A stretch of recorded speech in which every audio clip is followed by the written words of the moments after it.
now in the arena. Welcome to Gridiron, presented by Underdog. Whoa, whoa, whoa. My name is Kinsey. I am your host, and joining me today is one of the most prolific figures in the history of sports media, and the man who finally won a bet versus Aqib, Skip Bayless. Yeah, let's go.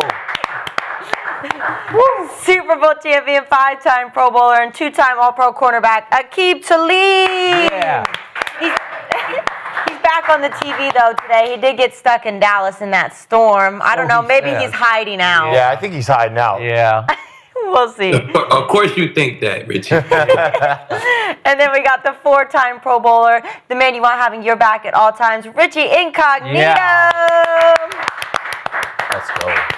And, of course, welcome back, the All-Pro 6-time Pro defensive tackle, Gerald McCoy. Yes, sir. So Aqib is obviously ducking me today. He says it's because of snow in Dallas, because it's actually what happened in Denver yesterday. That's why he's... Flip the camera. Our shit look like Denver. I could flip the camera. I'm in front of a window right now. Is that right? Yeah. If you want. Okay, where's your Denver jersey? You've been rocking Denver jerseys all year. You're not going to rock one in memory of the season? Oh, here we go. Oh, y'all lucky I ain't in studio. Yeah. Like, they finally get to say something, Kinsey. Here they go. Man, we wish you were here. They've been quiet for 18 motherfucking weeks straight. Here they go. You know what I'm saying? All I know is your voodoo luck finally ran out yesterday, and I finally won a dinner bet from you. And you know what? Today, I think you deserve what I'm about to do. Here I go. Oh, no, Skip. Oh, no, Skip. Here you go. Oh, man. Right Don't there. move. Don't move. Here you go. Go a little bit over to the right. There you go. Yeah. You should have wore a referee stripe shirt. Yeah. And some black and white J's. Yeah. You think you got robbed? Is that what you're saying? Come on, man. Come on, man. Oh, come on now.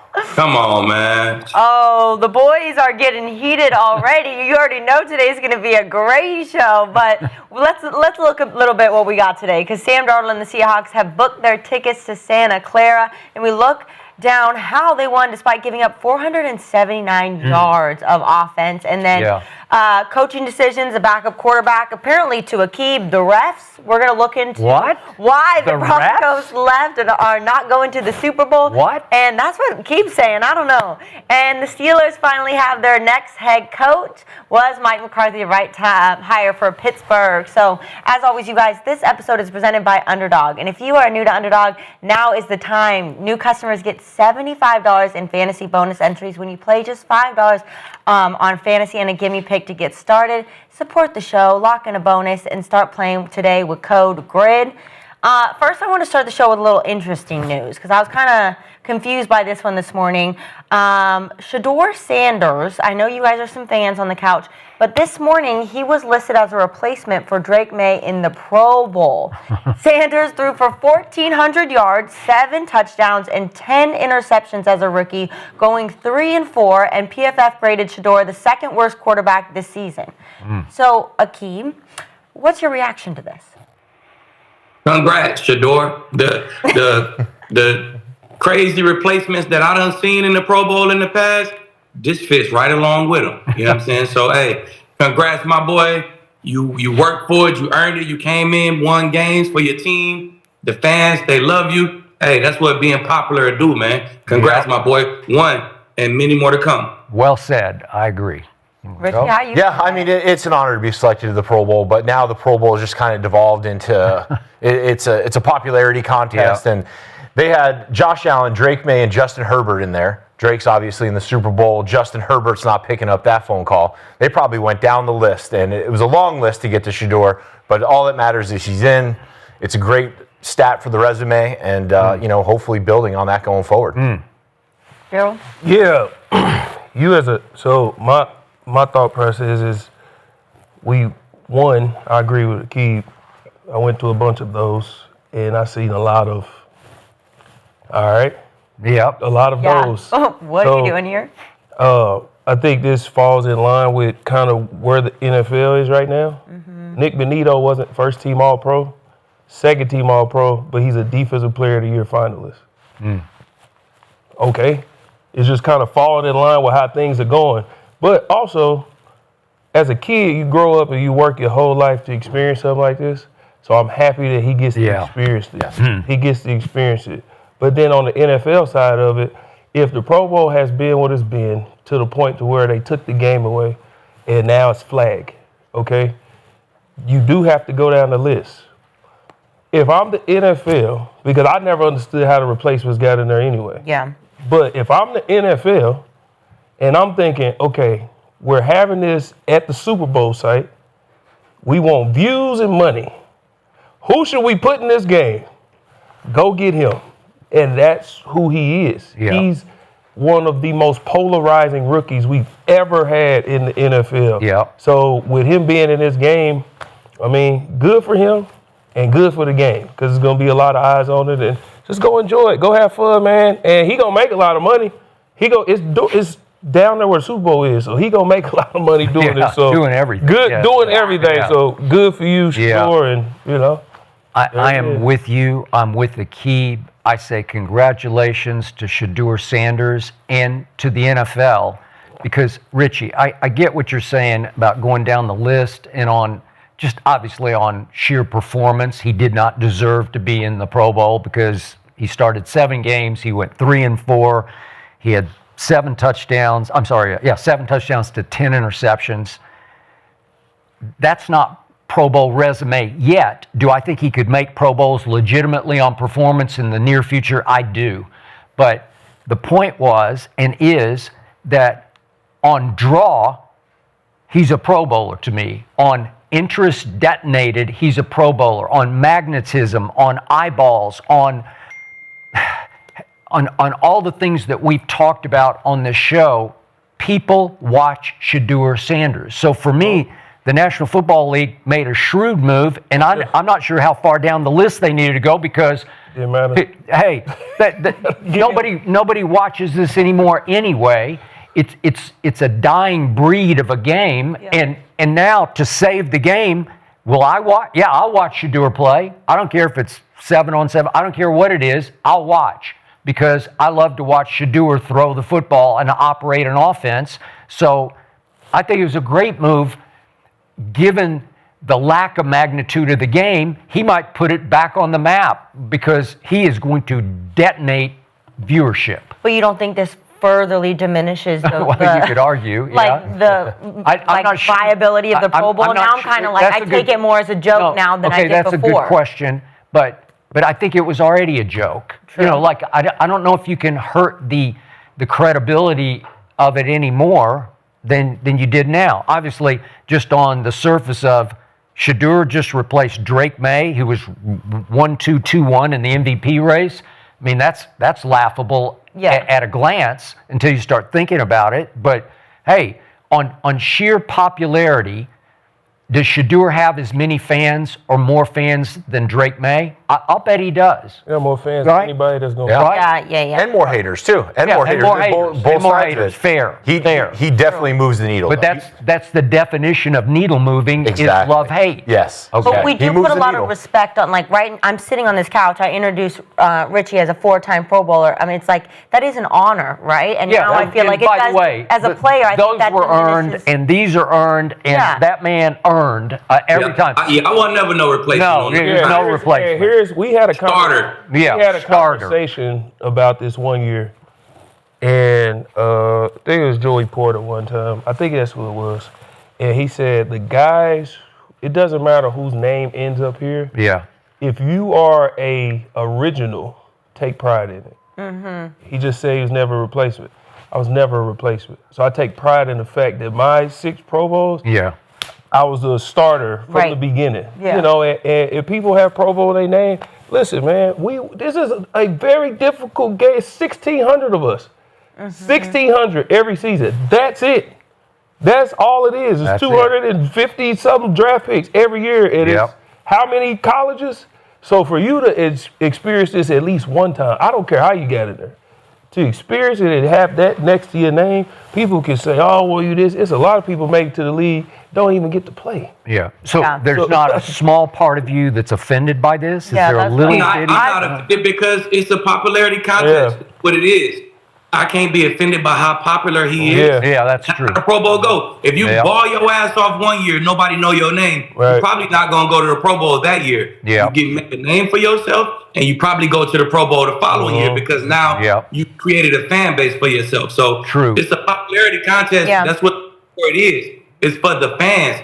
Fan votes are a big part of making it. You know what I'm saying? Richie, So a little offended. Well, it's I'm not a little down offended. that list to get the fan votes for Shedeur. Sure. Yeah, I'm not offended by it at all, because when I went to the Pro Bowl for my first time in 2000, after the 2012 season, Peyton Manning got up there and discussed how important this time is. Like, what was it? 12. 2012. Yeah, I was in there. Yeah, when Peyton, Peyton gave a great speech, he was talking about the duty to show up and the duty to come here and impact the younger players' lives. And I sat around the pool and drank many beers with Peyton Manning, and we talked over their pass protection schemes. And I learned more sitting there with Peyton Manning over 2 hours than I had learned my 7 years previous in the league. Really? And that's what it's about. It's about great. It used to be about great players getting together in Hawaii. You're together. You have your whole crew. You know, you're getting to make relationships with other guys in the league that you would not normally be around, but you're getting to talk ball with Peyton Manning, Ray Lewis, Ed Reed. So that the experience part of it was what mattered for me. And hopefully that matters to you, but to me, I don't know that. I didn't experience that. Right. I only know what I see on television in the game, Exactly. or if I actually went to the game. Yeah. And I want to see stars star. Yeah, well, I want to see football players actually play this thing called football, which is hard to do when you're risking injury for nothing. And then when you get in, there's multiple ways to get in, and that's why they do it that way. You got the players vote, the fan voting, and then you got the GM coaches vote. I was in Tampa. He wasn't on TV a lot. I was never atop of the fan voting, ever. Yeah. So when I'm getting in, I take pride in it, because the only way for me to get in, voted in, it has to be the players, the coaches, and the GMs.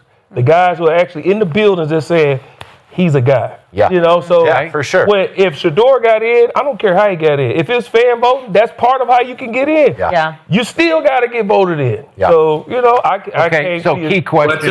to that go point, ahead. Skip. Yeah.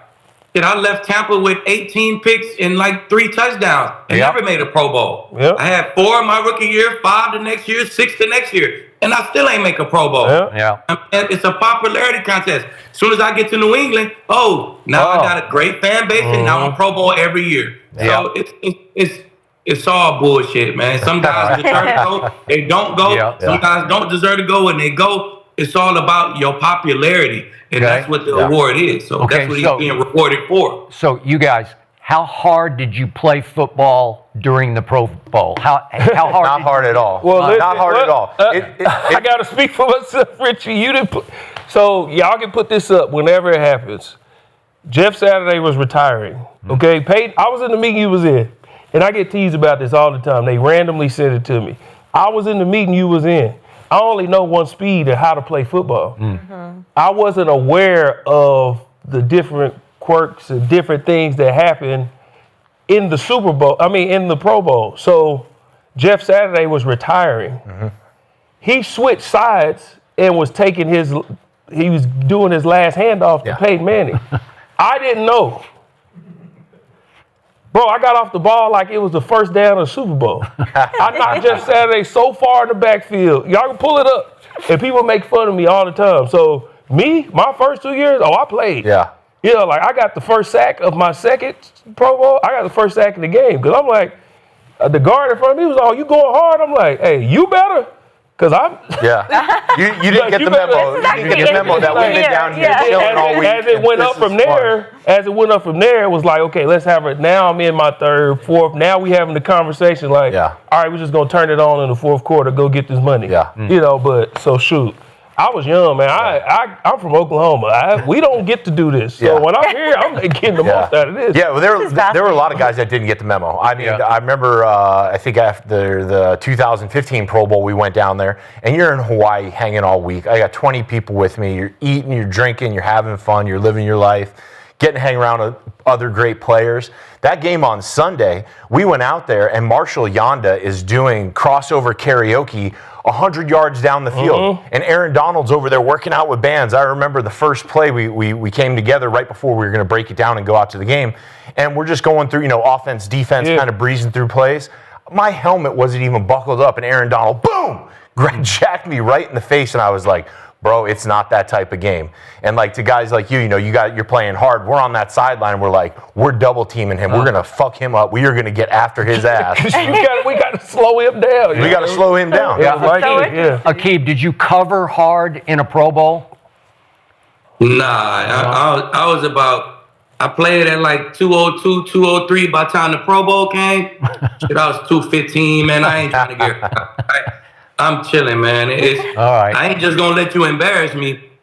You ain't gonna catch no deep balls. Yeah. And if I get the ball in my hand, I'm gonna try to score. But hell no, you get 50% from league. But that's why it's turned into a flag. That's right. I mean, they can go have speed and still make it look like something. Yeah, up front you can't. with the linemen. No. Yeah. If we go have speed, you can see they kind of just just look like a waltz. The other side of the coin for not guys playing hard is I just came out of a 16, 17-week season, right? I was healthy in the spring. I was healthy during training camp. I made it all the way through the season. Now I got a 3-week break. We got to go play this game.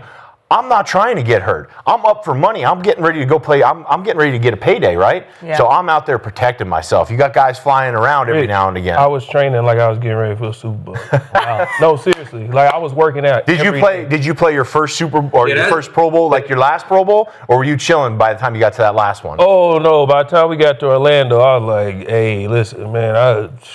When we turned it on, fourth quarter, okay, cool." Yeah. I mean, Skip, my situation a little different than Gerald. See what I'm saying? Usually, I just finished this game yesterday. Yeah. And then I got the Pro Bowl. Oh,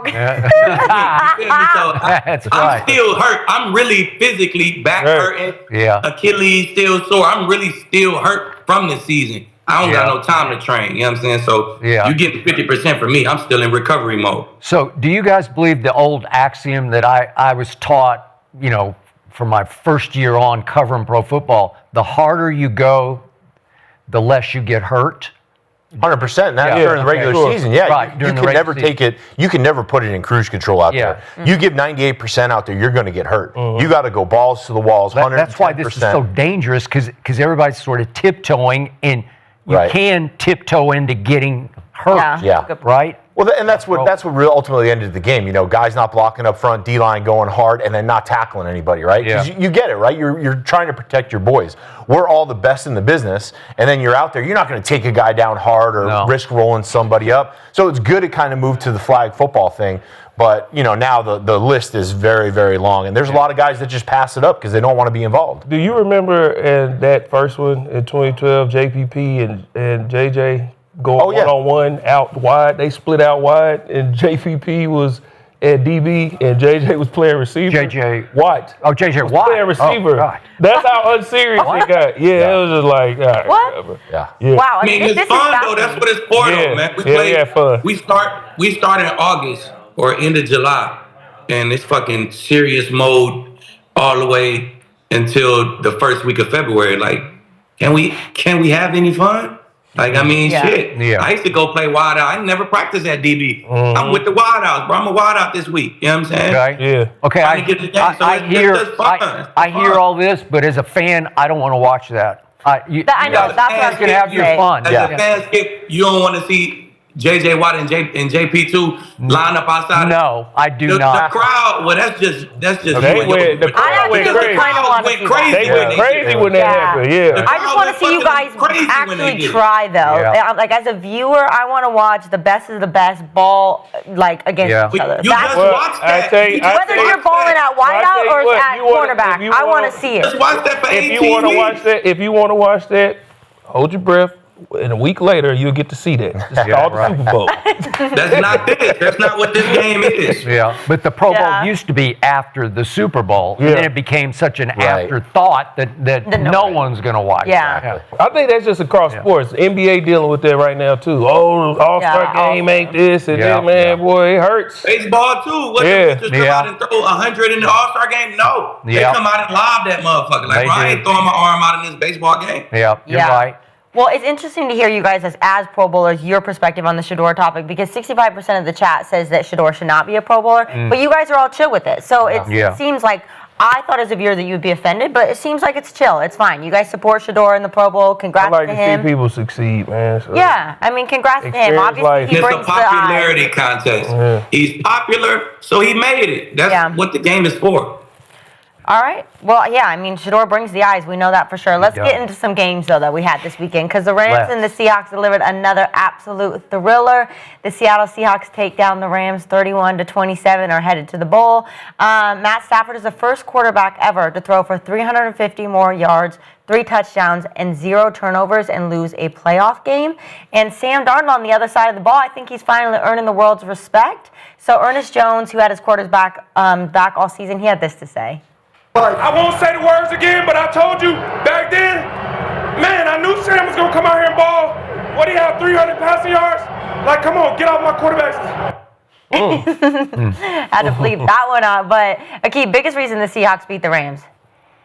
Sam Darnold and 0 turnovers, man. If he didn't come out and play safe. That's what I like. He didn't come out and just, I'm going to throw here and hand the ball off and we got a safe game plan. Hell no. They can't do that against the Rams because they know the Rams going to score points because the Rams really got their defense number. That defense played well against everybody, but the Rams be giving them boys work. Yeah. Man, he came out, he ain't played safe. He threw the ball all over the field. Yeah. He even took off running a few times when he had to, man. So if Sam Darnold protect the ball like that, with those weapons, with that defense, even though the Rams get their ass work all the time, with that defense, they damn near impossible to beat, bro. If they don't give you with that special teams, if they don't give you no extra possessions, it's crazy, bro. They're going to be a tough team to beat, man. As good as the Rams offense played, because their defense ain't played that good. The good as the Rams offense played in that game, the deciding factor was the special teams turnover. You get them 1 extra possession, you lose by 1 extra possession. So turnovers, man. Sam Darnold, 0 turnovers. That's why they won that game. Richie? Yeah, I'm going to go turnover differential. I mean, both quarterbacks were balling out. They left it all out there on the field. Sam Darnold looks great. I sat on this couch last week. Everyone was picking the Rams, and I was riding with the Seahawks. And I see all those comments on social media talking about the hate and this, that, and the other. I was on there like, dude, I picked the Seahawks. But I think Sam Darnold balling out, and then that special teams turnover, that's what's been killing the Rams all season long. They fired the special teams coordinator. Yep. That was a back-breaking turnover. They muffed the punt, fumble it in their own end. Seattle recovers, goes in for a score, and that gave them all the momentum they need. They're at home. They're playing hot. I really like the way the Seahawks look. I think they're going to go win it all. Yeah, like y'all said it. Sam showed up to play. He didn't. He set the tone from the beginning. No turnovers. They went 7-13 on third down. 6 of them came from passes from Sam Darnold. Yep. They went 4 or 5 in the red zone. 3 of those was touchdowns from Sam Darnold. Like, we talk about, and I hate my guy, he sat on the couch last week, Cam, he sat on the couch, was like, oh, well, we're just going to prepare like it's a regular week and this. And Lee was like, that ain't how that work, dog. No. Yeah. That ain't how that work. And you could tell that the Seahawks did that extra tape and they found those clues of what these DBs were going to go for. And they knew what was going to happen. Rashid Shaheed had 5 targets in both games. 5. He had 15 total catches with the Seahawks all season. Yep. The first third down of the game, they put him in one-on-one. They tried to press him, and Sam said, bet, I got something out here. And that's who he went to. He trusted his guys that come from film study, knowing he can't guard him, this and this, and Sam took his shot. And then those corner posts they kept running, they ran one with JSN on that play. My guy Cam, I don't know what he seen, but he got you. Agreed. He went outside, he knew he was going to bite, right back in, big pass. And then after the turnover, same thing with Bobo. He went out, he knew the safety was going to bite, boom, right back in. That come from film study and understanding what they are going to go for and what they're not going to go for. Even Cooper Kupp, when he ran, he sat in that zone. Yeah. Sam Darnold looked, he seen him, boom, we in for a touchdown. Like, that comes with extra game planning, extra film study. Lieb said, man, I'm sitting here, like, I'm watching, if I watch, an hour and a half, now I'm watching 6 or 7 hours. Like, this is what I'm doing because this game and the magnitude of it has skyrocketed. So Sam Darnold, my respect for him went through the roof because he went blow for blow with Matty, and Matty was unfazed. He was dealing yesterday. Yeah. He was unfazed, and Matty will put pressure on you. When they're opposing quarterback, I talk to Kurt Warner all the time. He said it's not quarterback versus quarterback. But as a quarterback, when that other guy's cooking, you over here like, shoot, I got to do something. Yeah. Man, Sam didn't blink. downfield. You go score, I go score. You drive down the field, I drive down the field. And Sam came to play, man, and they won. So I got to say this out loud because when I woke up this morning, I still didn't believe it. Sam Darnold is in the Super Bowl. Yes, he is. Sam Darnold is in the Super Bowl. But when are you going to believe it, Skip? We can't hate on him anymore. He is that guy. Drop the E, Skip. The guy I nicknamed Same Darnold Drop because every big game it's always the same against Baker Mayfield early in the You season can't at say that Seattle. anymore. But he led the league in turnovers this year against Baker in that early game at Seattle. Right when you knew it was time, he gave it back to the Buccaneers and Baker pulled it out. He came into this game in the 2 games against the Rams, 2 touchdowns to 6 interceptions.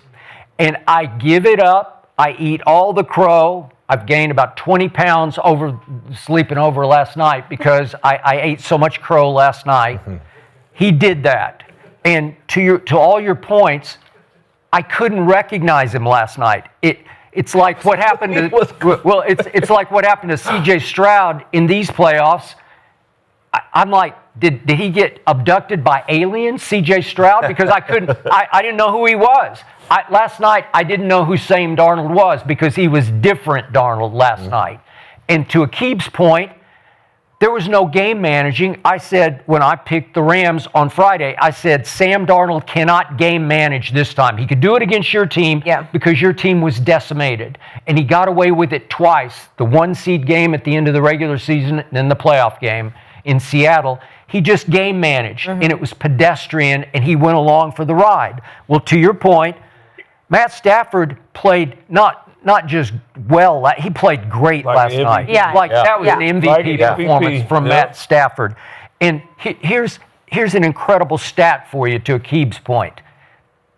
In this game, against the Seattle defense in Seattle, the Rams averaged 8.3 yards per play. Now think about that. So they snapped it 58 times on offense, and every time they snapped it, it went for 8.3 average per play. That's wild. That's huge. That is in a loss, in a playoff loss, it's the second most of all time to, you'll probably remember this one, Tom Brady losing to the Eagles the second time he lost to the second time he played the Eagles, he lost.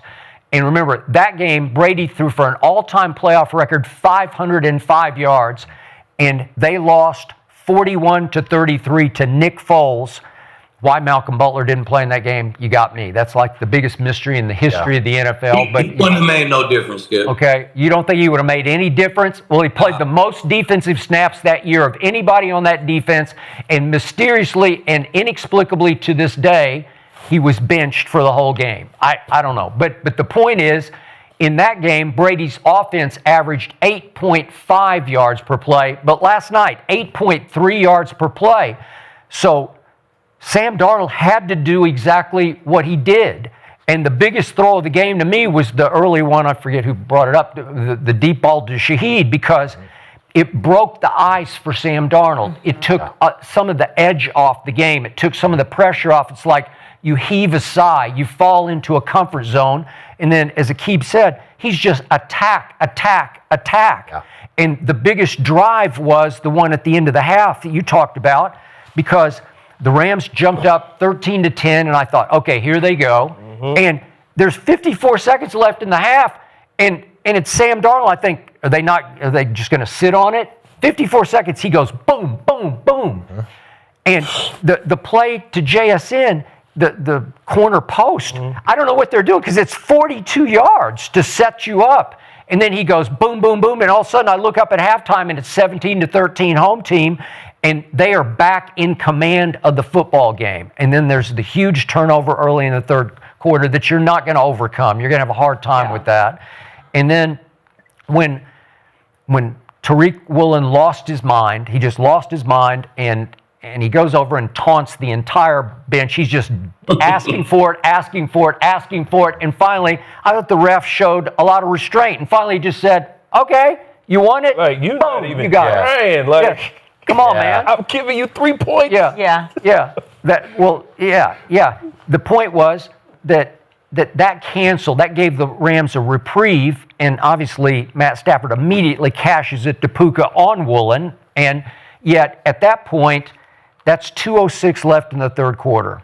And this is an easy second guess, but the book would tell you to go for 2 there because it's not going to matter one way or the other. So it's 31-26, and if you go for 2 and make it, now you're playing with a field goal the rest of the way because it would make it 31-28. Instead, they're chasing the 1 point the rest of the game because he didn't go for 2. Even if you went and missed it, you'd still be with the same score that you had all the way to the end of the game, right? Still need a touchdown. You still need a touchdown. So I do slightly second guess Sean McVay on that one, but then the whole game comes down to 4th and 6, and I don't have any problem with Sean going for it because Matt Stafford had just gone for it and run for it and ran right through DeMarcus Lawrence, had him, and he ran right through the tackle for the first down. That was 6 plays before. So Sean goes for it, and we can break this play down. What did you see on the 4th down, Aqib, from coverage? Trap. We should have seen them kicking a field goal. That's what we should have seen. Okay. If it's 5 minutes left, you kick a field goal, you come out, get a stop. Now you can get to the 35 to 40 and attempt to win the game. So I just don't like leaving points out there and have to get the ball back to score a touchdown again. Like let's just chop at the lead, man. Let's chop at it. You put a little pressure on them. They know as a defender, I know shit. If our offense don't do nothing, damn, like we can't let them get to the 35. That's way harder to do than saying, all right, we just can't let them score a touchdown if our offense don't do nothing. I second guess Sean for that, but on that decision, not so much to going for 2, but on that decision, man, just kick your field goal, man. Put some pressure on them guys, like. You're always for taking he should have. I thought he should take it. The games are too close at this point. Yeah. The games are too close at this point. You got to take all the points you can get. Take the points. Take the points. Sean Payton. I know. I was going to say segue, but we'll talk about that. Talk about Denver. Yeah. But I mean, you got Matt Stafford. He's playing at MVP level. He's lights out. Let him go for it. I think what I would question McVay on is he was running down the sideline on that 4th down call. He wanted to take a timeout. Yep. Bang a timeout there. Get your best play. You see what the defense is going to run. But I don't fault them for staying aggressive. You know, you live and die by the sword. You know, you gotta go out on your shield. But he ain't been doing that though. He ain't been dying by that. Sean been taking all his points. For the He does. Bucket. Yeah. He does. Yeah. He was going for it at the beginning of the year. That shit wasn't working. Since week 10, he been give me my points. Give me my points. And that's why they in the NFC Championship game. So he went back to what he was doing before that wasn't working. But think about it. Even earlier in the game, the reason the game was even where it was at because he was taking his points. Taking his points, He kept taking the threes. He kept taking it. He was in range where it's like, it's 8 third and long. I can go for it on 4th down, but he's like, nah. I see where we're at. We on the road. They came out and got a bucket immediately. We came down. We didn't score. Well, we punted. They came back, got a bucket. We come back, we didn't score, we got 3. They came back, they got 3. So they are getting points every time they touch the ball. Right. I can't risk not taking points. And then they get at the end of the game, it's like, oh, let's go for it. It's like, just do what you've been doing. Now you down 1, and like I'm with Lee. Offensively, you see the difference in the mindset. Offensively, you thinking, I got Maddie behind me. Let's go for it. Yes. Defensively, we thinking, heck no. Take them points because we gotta we get this stop. Then y'all, it's completely different when we're thinking what we have to stop and where it's like Yeah. Well, you got an offensive head coach. You're playing aggressive. You're on the road. You got to get a win. You got to go for it there. Man, you got to go for it there. You gotta go for it. Like, bro, I'm on the sideline as a defender. Like Sean, please kick this field goal. 3rd and 6. Please kick this field goal, Sean. You got to go for it. You got to stay aggressive. You have the MVP. You are dealing. You have Devontae Adams. You have Puka Nacua. You have Kyron Williams. You got the tight ends, the bunch of tight ends that they got. you stay aggressive and you go for it. And you lose. Yeah, and your corners are terrible. The Rams' corners are terrible, and I don't know what happened. Talking about the corners. They're getting. You have you said Aqib. You said all year, but Emmanuel. Okay, that Emmanuel Forbes that they picked up, who was he's like the 16th pick in the first round. He got cut by the Commanders. They picked him up, and they were playing him. And then he hurt his shoulder against Chicago, and I don't know why, but they didn't start him, and he didn't play the whole first half. And the backup, Darius Williams, was the one who got smoked on the early throw to Shaheed. And then Sean's mentality has to be, well, my corners can't, like Sam Darnold's out of his mind. When did they stop him? They couldn't stop him. Exactly. And so you just say, I have no choice. I got to let the MVP try to win the game right here. This is for the Super Bowl. And maybe it's a little early. It's 4:59 left, but I am going for that. You're going for it. Yeah, I am definitely going for it. So here's the irony of that play. Both coaches acknowledged after the game that Seattle blew the coverage. Both said it. McVay said it. He said they lucked into the coverage because the play called is the one that scored the first touchdown for the Rams to Kyron Williams out of the backfield. So they got trips right and they got Devontae left, and Kyron's going to swing out of the backfield underneath Devontae into the flat, and two Seahawks jump it. That two guys, and somebody was wrong. One of those, because it wasn't supposed to be double coverage on Kyron out of the backfield. So, but everybody else was covered too. So it that's wasn't what I'm saying. blown I out. don't know how they lucked into it because I'm looking. Right. The dude he threw it to was strapped too. So I'm like, okay, but that was Doubled over here. That was Devontae was one-on-one. doubled. The guy he threw it to was by himself. He got strapped. Okay. Yeah, the running back ended up being doubled. It ended up being a great blown coverage. It was blown, but Sean said they lucked into it. So and Mike McDonald admitted after the game, yeah, we blew the coverage, but it worked. Yep. Okay. So to your point, so they look like they're in zero blitz at the snap. Seattle did. They got everybody in the line of scrimmage. Then everybody falls off, and only three rush. And Matt Stafford's got nothing but time. He could have waited another 2 seconds to throw. And if he had trusted his legs a little more, he could have just started to move to the right to buy even more time because Puka just got suffocated, but he was just playing decoy over on the right side. We'll let Puka have time to uncover a little bit. Matt threw it fast, and he threw it to a completely blanketed that rookie Ferguson who's and if Stafford would have held it like you said, Puka had a linebacker on him, and he did break out. He could. He would have been open. Yes, he could have, but he let it go fast, trying to throw it to the 6'5" guy on Witherspoon who's 6 feet. So he's saying, but he didn't get it up. And Witherspoon, to your point, Aqib, he just ran the route for him, man. He was just like, he was all over him. Like that pass had no chance to get through. And all of a sudden, your Super Bowl just goes up in smoke. So you go for it, and you don't even come close. I'm not going to lie. I thought, this is when I thought the Rams was going to win. After Witherspoon did what he did, it was Witherspoon, right? With Woolen. Yeah. After Woolen did what he did with the penalty. There was a sign of hope and there. Matthew Stafford was like, that was the, when Tay is talking about like snatching hearts, and Matthew Stafford and Lee played for Sean McVay, man, that was the coldest moment of the game to me. It's like, you came over here doing all this, I bet. For Stafford and McVay to be like, yeah, we going right at you. And the dagger and go. And to bomb him like that. Oh, my God. To bomb him like that, I said, oh, yeah, they about to win. Because if you see that, he did that to your sideline. And your MVP and your coach like, all right, bet, we going at him. And then you bomb him. As a team, that electrify you. So I'm like, if that just happened, I thought the tides was going to turn. But again, Sam Darnold said, nah, not today. No, not today. I like that line of thinking, Skip.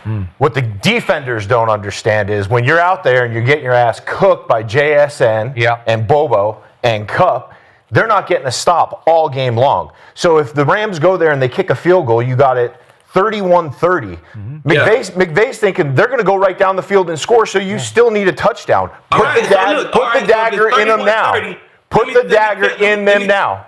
They're me going to take go you score. football. You If it's play 31-30, defense. You think you're going to get all these stops and all this stuff. They've been cooking your ass all you day. just said Are you that. going to ride with your MVP candidate and your guys said that. outside that are studs, or are you going to put that weak-ass defense back on the field? Okay, look, so I put my weak-ass defense on the field. We down 1 point. If he do go score, we down 8. We still need a touchdown. So what's the Exactly. difference? Exactly. Yeah. You just made my But then point for if me. they do That's stop what I'm saying. it, So either way, bro, if I don't get this, I got to score a touchdown. If I take my field goal, I'm going to try to get a stop. And You if still I got don't get another a stop, touchdown if they to score. I got to get a touchdown. It ain't no difference. You know what I'm saying? But you're trying to say that the thinking changes. You But still if we need to do score a get touchdown. stop, now I only need a field goal. You know what I'm saying? If they haven't Yeah. stopped them all day. They did. They stopped They him did to start. stop They him all stopped day. him to start the half. The dude fumbled the ball. That's 2 quarters ago. Okay, in the fourth quarter, the That Seattle was 1 punted quarter twice. ago. They scored no points in the fourth quarter. They had just stopped These them. defenders' mindsets. You guys are out there getting Yeah. cooked. Yeah, let us have it. gotta No, look no, at the no. possessions, I'm- Richie. You if gotta I'm look at the McVay, possessions. who is He one of the had brightest 113 coaches yards. in the NFL, I'm riding with my MVP. Okay, now watch. That's But it. look at this. Look at the end of the game. And you'll Look at be how sitting your ass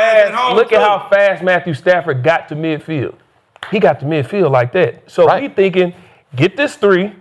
Let's get this stop. Look, I know my offense. He got to midfield like that.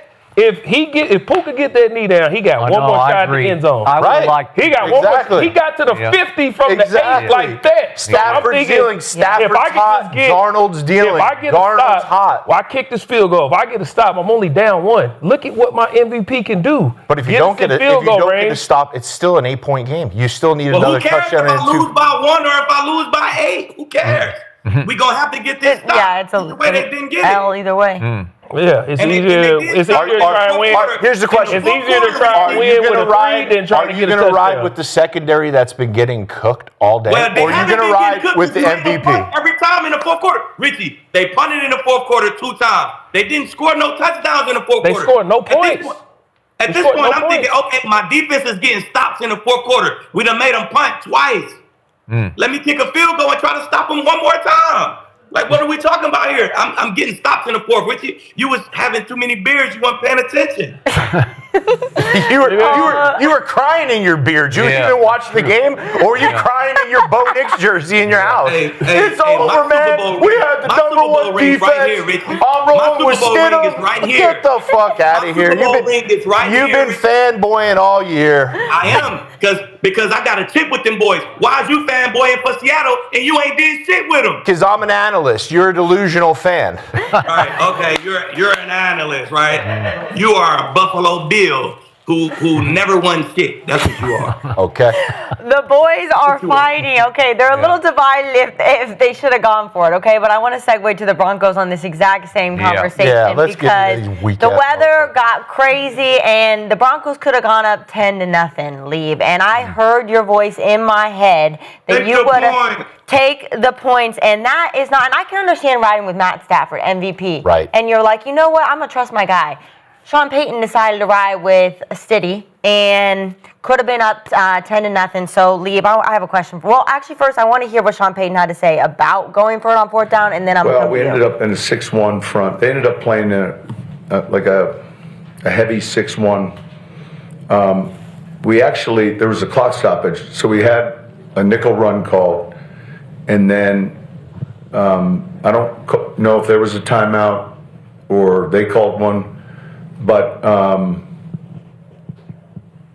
it's a slipper naked that we've run pretty well. They played a 6-1 front with a kind of a 2-deep shell, so the run look was going to be, hindsight, the initial sub-run thought was a better decision. Yeah, because not only did you go for it on 4th and 1, but you decided not even to just run the ball, which I think would have been a smart decision. You didn't go. So, Aqib, I have so many questions, but what happened to your Broncos? Well, first of all, how delusional am I if we lost in the AFC chip and I've been telling Richie silly ass that we was going to the motherfucking. So who's the analyst? Who's the real analyst? You know what I'm saying? I've been one right the whole time. You've been the one wrong the whole time. Weren't you But, riding all with right, I'm done with Stiddy? Richie. You got confidence in Stiddy? 7 points, done 1 with drive. That's it. All right, I'm done with Richie. Let me ask you a question. Go ahead. John should have definitely took the points. You know what I'm saying? You go up 10-0, and with that weather coming, even if the weather not coming, with a backup quarterback, I'm fucking taking the points. But the refs work this shit out of us now. refs? That's why we I know, that's a take. It was not Refs a There's the delusion. There is the delusional fan. The refs. How did the refs screw you, Aqib? Can I please explain on my? Go ahead, please do. TV? Please do. We got your beautiful bald head on this You TV. wouldn't be talking over me like that. I'm on TV. I'm gonna let you talk over me. You go ahead. You tell me. Let me know when you're done, Richie. No, go done. ahead. Oh, Go. you- All right. So clearly, Stiddy is not throwing the ball backwards, right?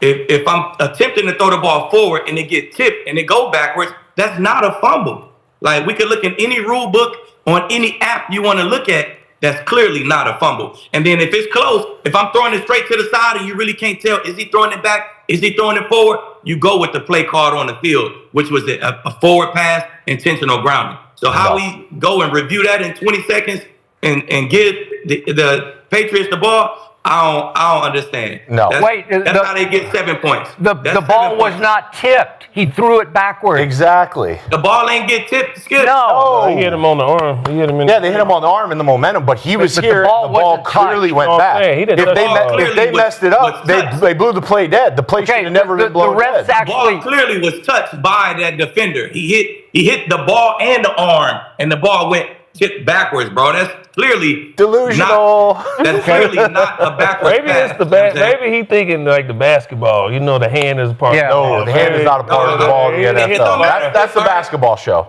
He didn't hit the ball. Man, listen. Put the play up. Shit. You put it up. Well, He we hit the got it. arm. Yeah. In the All right, hotel. we'll work on I'm it. watching that shit on the 140-inch. Put the play up. Tell me he ain't touched the ball. He touched the motherfucking ball. Shit. Okay, And then but on the second wait a second. Before you go to the next play, the refs blew the play because they blew it dead. You could hear 2 whistles blow, and it's a live ball, and New England picks it up and scores with it, Right.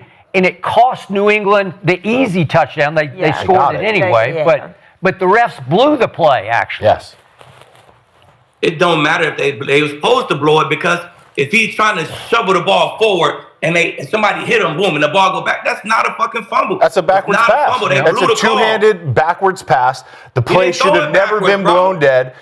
Should have been I a know New this England flow show touchdown. boat. I know it flow show boat to see me lose in some type of way, Richie. But listen, bro, he didn't throw the ball backwards, bro. If he threw the ball backwards, I'll say It's clear as day. It's clear as day. This is where the delusional All right. fan comes in. Okay, It's what's clear your as next day. one? All right. And then on the second one, that's how they got 7 points, right? You get a quarterback draw off of that. Your offense got about 20 yards at this point. Defense dominating before the weather came in. Just like I told you, they was going to dominate his ass. And then on the second one, you go for it on 4th. He clearly stopped. Like, I'm delusional on that too, right? He got that too, right, Richie? They marked the ball a whole half a yard in front of where the first down is. You talking about the QB sneak? How did he get that far? You talking about the QB sneak? Yes. Heck It's a 4th no. down. That wasn't no first down. He Heck got a no. first down on Coming that. from 2 They marked defenders. the ball. Coming from 2 They guys marked on the ball a defense. half a yard in He front of where the literally yellow ran line. into the D tackle and his momentum stopped. Right, but there was no clear and obvious evidence to overturn it. They Why marked it a wasn't it first though? down Why was it clear and obvious that it was a first down in the first place? because he was in a scrum of bodies. They mark it, and then you got to go from there. Oh, shoot. Right, sure, coming from a guy like Richie, of course. But that's the second one. They There's get some 3 points off of that. tension to didn't- And he's to the I didn't think that tension. was upset. They finally lost. He's upset. I don't give a fuck. And like I said, bro, want me to show you, Richie? Want me to go grab it real quick? Yeah, My go Super ahead. Bowl- Yeah, pull it My up. Super Bowl ring is here. You know what I'm saying? I Go got pull one. it. Go grab that We thing. got I'm a just little. rooting for the guys. We got one right For the here. guys I fuck with. Just The because building I can always you go got to. a Super Bowl doesn't make you right about everything. Hey, let's put that there. I'm just All rooting for right. the That guys. Super Bowl doesn't shield you from criticism. You know, you're I don't know. you're If I had a wrong a Super lot Bowl, more than I'd you're probably right. use that for so everything. it doesn't make you right on everything. Congratulations. You got to get on Gerald. Gerald's never even made the playoffs. Hey, they got 10 points You off guys blown gotta calls by chill the refs. today. You guys gotta chill. Hey, 10 points off blown calls by the refs, bro. God damn. I can't Gerald, really hey, with it. one part of the Y'all wonder why I say I hate O linemen. That right there. You know what? I'm sitting over here quiet. I ain't even spoke yet. And Richie talking about shoot that G. For what? The network threw you under the bus with that one. When you guys were playing the trivia game, they played at OU, played 5 Pro Bowls. Listen, I think it's it's clear, obvious. I never made the playoffs, but Joe Thomas didn't either. Like there's some greats that never made the playoffs. Sometimes you can't control what happened with your team. Don't make you not great, Richie. 100%. So why you shooting me? I've been to the playoffs twice, so. I know, but why? He getting on you. You wanna, that's like I'm just spreading it around. But Lee, that's like you roasted somebody and he laughing. He like, oh, what you laughing at? Like, what you mad at me for? Get back at him. Hey, how many of them Pro Bowls was you a replacement for, Richie? That's what I want to know. I'm just shocked nobody's finding shots at Skip. Everybody's just. I was in the playoffs every year. Right? Man, the refs worked us. Now, I will say this. Drake May used his legs brilliantly at the end of the game. Zach Allen got out of body. He picked the side. You just got to two-way gap it. We going to flush him out the pocket, then you go get him. That's what we did all throughout the game. In the fourth quarter, Zach Allen did that twice. We got out our rush lane twice.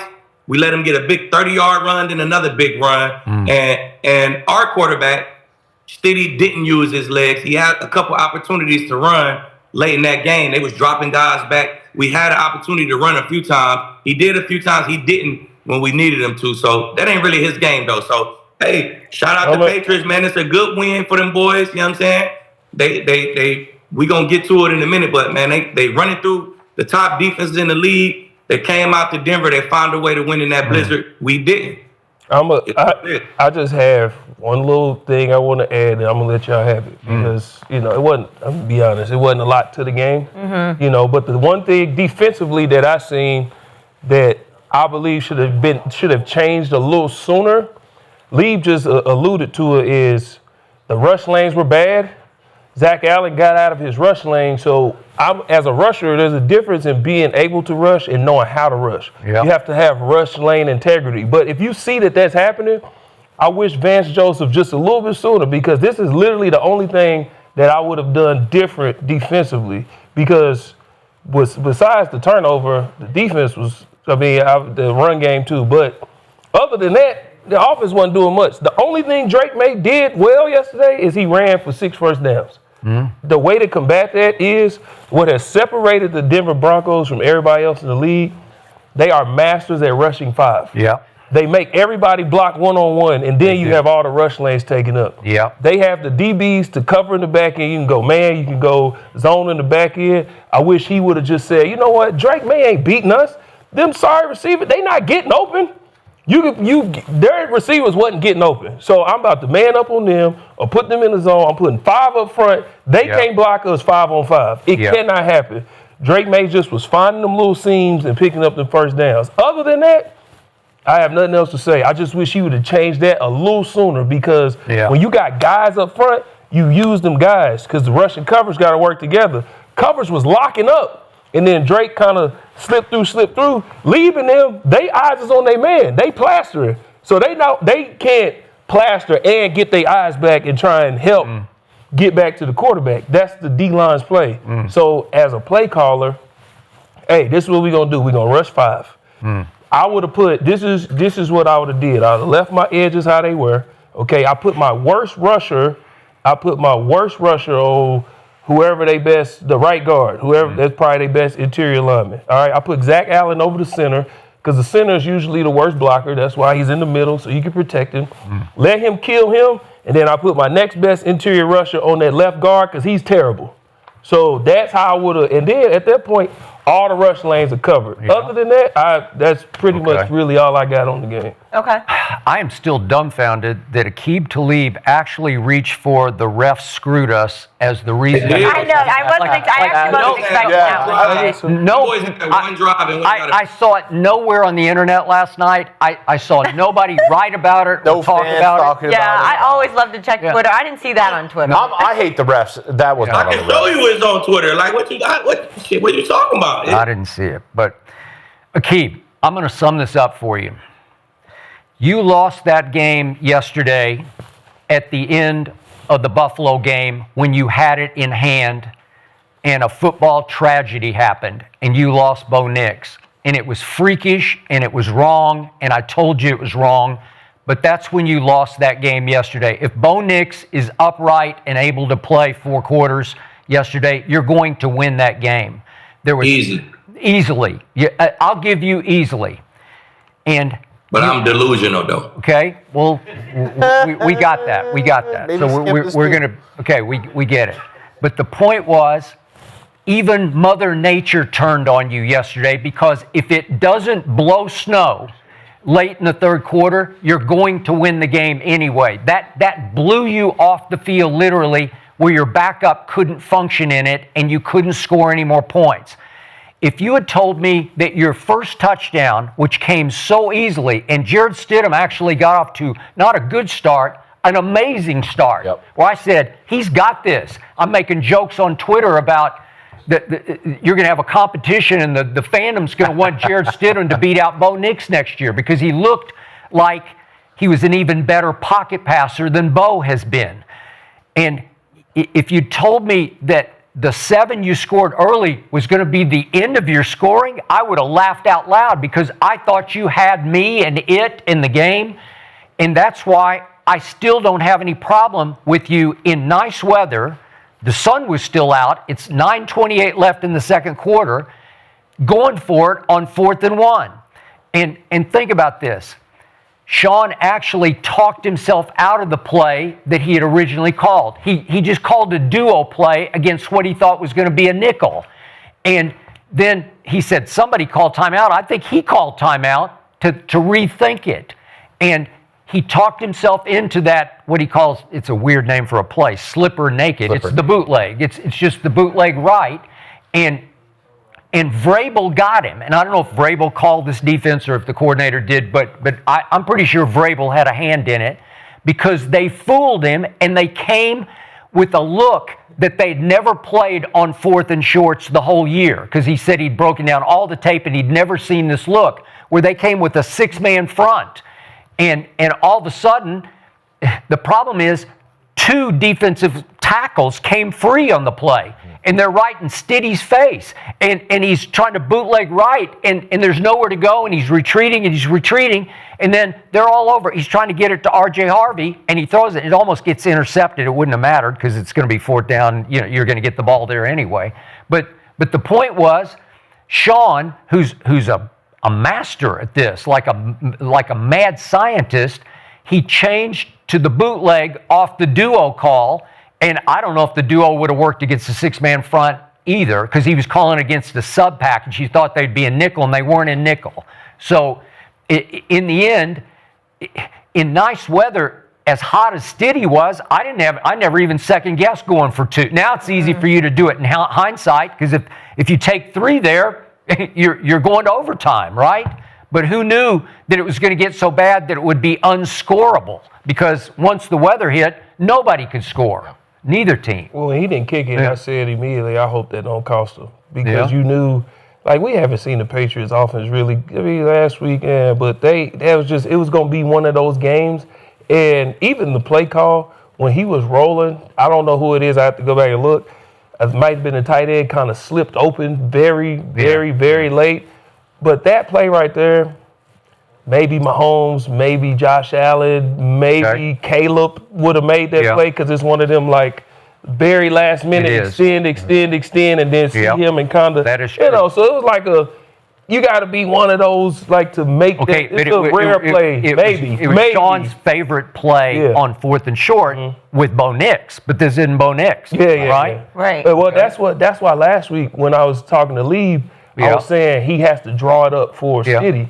He was like, he going to run the same offense. Did you see this? Neither tackle is blocked on this play. Yeah, well, the right guard's got to get him. Yeah, come on, man. Look at this. Look at this. Oh, you see, right? It's is that little, what's they call him, little Jordan Humphreys? Yeah, little Jordan. You see him slip open late. It was very late. Okay, but look at what you're looking at here. If you're Stiddy, you got nothing. But did you see him slip open late? Like Mahomes probably would have backed up a little more, Josh Allen a little more, Caleb, and then kind And of like throw it between their legs. you know, like it's a rare play, but you know. Yeah. They came out in a nickel set. They were looking for a nickel run. You stack the box, that nickel run's never going to work. Yeah. And then they gave him an exotic look right there. Miners had a tough day. Christian Barmore was all over him, 2 sacks, 2 quick sacks. But that one right there, you got everyone covered, and you're thinking you got the guy over you, but you got the next man. You got to keep in the count. So Miners doesn't get over there. He's got pressure in his face right now. Yeah. So to Aqib's point, New England winds up with a net 65 yards passing, and Drake May ran for 65 yards. Yeah. So he rushed for as many yards as they had net yards passing. Literally all he did well. And that's all. The game That's why I was his saying leg. if Vance would have put 5 up front, that ain't happening. I think New England found a little bit more of the run game than Denver did. They just, with Ramondre Stevenson, they didn't get much. I think they got like 79 yards, something like that. But they kept tapping, they kept it in New England. Yeah. They kept it. They were able to keep some of those. It was a field position game, but they were able to grind out some of those first downs. And Denver couldn't get the run game going. They couldn't get anything going to support Stiddy. Yeah, and then the very last play of the game, the ice play, is Stiddy. They finally got a little clever, and a little Josh McDaniels did, and let him bootleg it and keep it around the end, and he ran for the capper, and that finished it off. And that was 3rd and 5. You could have gotten the ball back one more time, and he runs for 7 yards, and the game's over. So the thing about Drake May that amazes me is he doesn't look fast to me. He doesn't act like he's fast. He doesn't have fast body language to him. Yet he accelerates, man. Yeah. I mean, you got to be smart on those runs. Things open up. Those boys at New England, the offensive line had a rough day. They gave up 5 sacks. There's bodies flying around everywhere. But when you're able to get double teams, you're able to open up those windows. It's on the smart quarterback just to get down, get those yards, get down, and that guts a defense. Yeah. And then the other thing, Aqib, is you're going to overtime, but a guy who was just elevated from the practice squad, cut by, of all teams, the New York Jets, that Leonard Taylor III. He joined the team, and he gets his fingertips on the field goal that's with the snow, with the wind, that I think would have been good, except he fingertipped it offline. And that's what it came down to, or we would have kept playing. Yep. Mm-hmm. You did ask. By the way, I just watched that play. If you think bro ain't touched that ball, hey, you crazy. Pull that play up from that angle right there. Bro ain't touched this ball. No, it's all arm. He didn't touch him. That's all arm. It's just on the arm. Man, y'all crazy as hell, bro. Y'all are crazy as hell. Y'all think, look at this, bro. He ain't touched this. Yeah. So he's touching the arm and the hand. I saw him on the arm and the hand. His hand is not on that ball. His hand. He ain't touched his that hand's ball on his one bit chest. right there. His hand's on his chest. He's getting the arm. Clear as day. So that right hand don't touch the ball at all right there. No. I think the ball's gone. No, the ball's out of there. Come on, man. Seriously. He flicked it. I understand, Richie. I understand where you coming from. But like, what, having eyeballs and being able to see and not faded behind the mask of body delusion? cam footage. Like, come on, bro. Like, he ain't touched that ball right there. Not one piece of his hand touched the football. So let me ask you this. So if he would have touched the ball right there, it wouldn't have been a fumble, right? I have no idea. I'm not a ref. Well, you know every fucking thing else. I don't know. I'm not a ref. You know everything else. Tell us, hey, Super Bowl champ, you know all the rules. SB champ, you know? If you don't know shit, let me ask you. Yeah. If he touches the ball, that defender touched the ball right there, would that be a fumble? No. It would be a pass. No. Yeah, they said it on, what's his name, said it on CBS. Yeah, their analyst. But he didn't touch it, so. Dean came on and said it. No, I think it's the other game. And then he backpedaled. No, not Dean, because they were on the other game. Yeah, Sterator. What's his name? Sterator. Yeah, Sterator. Dean, not Dean. Gene. Yeah. Yes, Gene. If the ball had been touched and knocked backwards, then obviously it's not a backward pass. And that's what happened. It's clear as day. Yeah. Zoom it in, bro. Blow it up. Take the picture. They did call intentional grounding, and then because it was a fumble, then that was erased, right? So, That's where the refs. Crazy. That's where the refs. It's bang He bang. didn't No even one throw knows. a red flag to review this. No one knows what's happened. Don't blow the whistle. Let the play go on, Yeah. and then you go back and you fix That it with is replay. correct. Yeah. Well, they got the touchdown the next play anyway, so that part is irrelevant. Yeah. Aqib, you know what you can't stand is that your voodoo luck finally ran out. That's what happened. Your Hey, voodoo I don't luck. believe in no voodoo and all that Yeah. shit. Well, I don't know. All right, the theme of the day is Richie and Aqib are not going to agree at all, but let's Yeah. continue and see on the rest of the topics. But I want to take a little look at the Super Bowl odds right now because I think Sam Darnold has finally convinced the world that he can get it done. Seahawks open as a -3 Super Bowl favorite and jump now to being 4.5-point favorites. So, Skip, should Seattle be favored? Man, I slept on this. Not like that. It opened at 3.5, jumped quickly to 4.5. You're still not on the Sam Darnold train. I just listen. There's still one game left. Did Sam Darnold play well at home against a team that he knows very well because that's the third time they played? Did he play very well against the 49ers, who he knows very well in the division? I give you that. But I think the public completely, quickly, immediately overreacted, a knee-jerk overreaction to bet this up to 4.5. And there's something about this New England team that I'm liking more and more. And I'm not won completely over by Sam Darnold. I'm not convinced that was one great, glorious game that he played at home against an opponent that whose corners are terrible. And I don't know why that they were switching out corners, and I don't know why the starter didn't play the first half. So I think it's a warped view of how good Seattle is. Listen, JSN is Really? he's just spectacular. I'm sold on Seattle. I've never seen a receiver get open more consistently than JSN is, inexplicably, where he's doing it with quickness and just maneuverability that I've never seen. And Jerry Rice didn't do it like this consistently. He did it with route running. JSN does it with elusivity, where it's like he's surrounded by three and he still gets open. So I'm going to give you that. But do I think Sam Darnold's going to play a clean game against New England? I don't. And New England was the first team in NFL history to win 9 road games. No one's ever done that before. And I like their mentality, and they've actually adopted that Golden State chant that they remember, the Warriors. And so now Vrabel does it in the locker room, Warriors, and they're all sing-songing Warriors because they're road warriors. Mm-hmm. So this will be another road game for them at Santa Clara in your house. And I just think they've got something going for them. They have what Denver had going for it all year, except they've sustained it all the way through the playoffs. And you can knock their schedule, you can knock the opposing quarterbacks that they've got in the face. We're going to talk about that in a minute. But in the end, I just think they shouldn't be favored by that much over over a New England team that it's not a Brady type team, it's not a Belichick type team. It's just on an incredible magic carpet ride right now where things go right for it, and they're hard to play.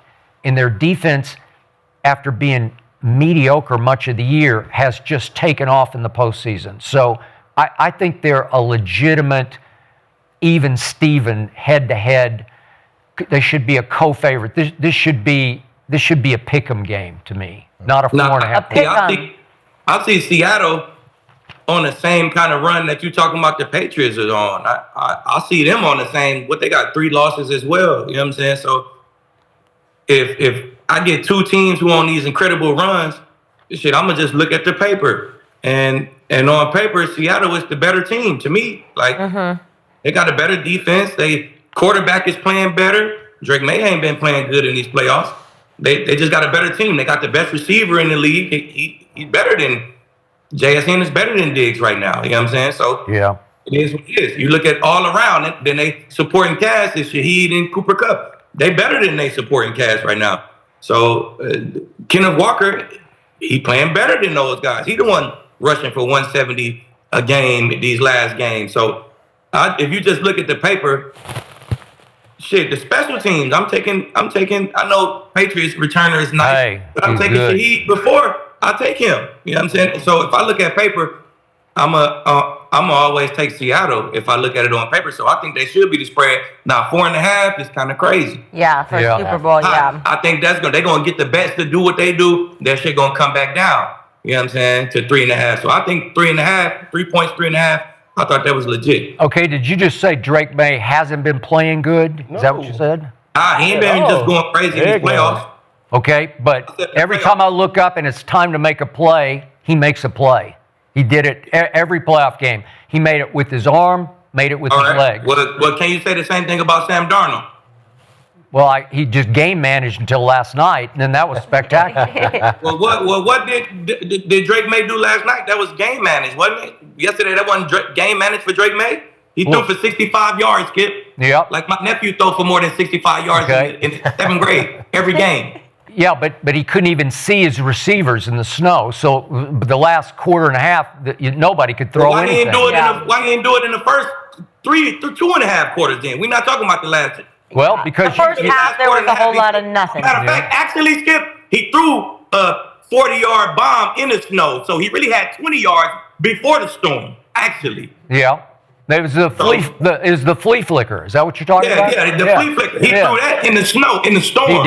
He did. So before that, he had 20 yards. So that's just not that awesome to me. And Sam Darnold's been doing the same thing. Every time he need to play, he's been making it. Shit, really since the first Rams game when they went back and forth, he made the throws in the fourth.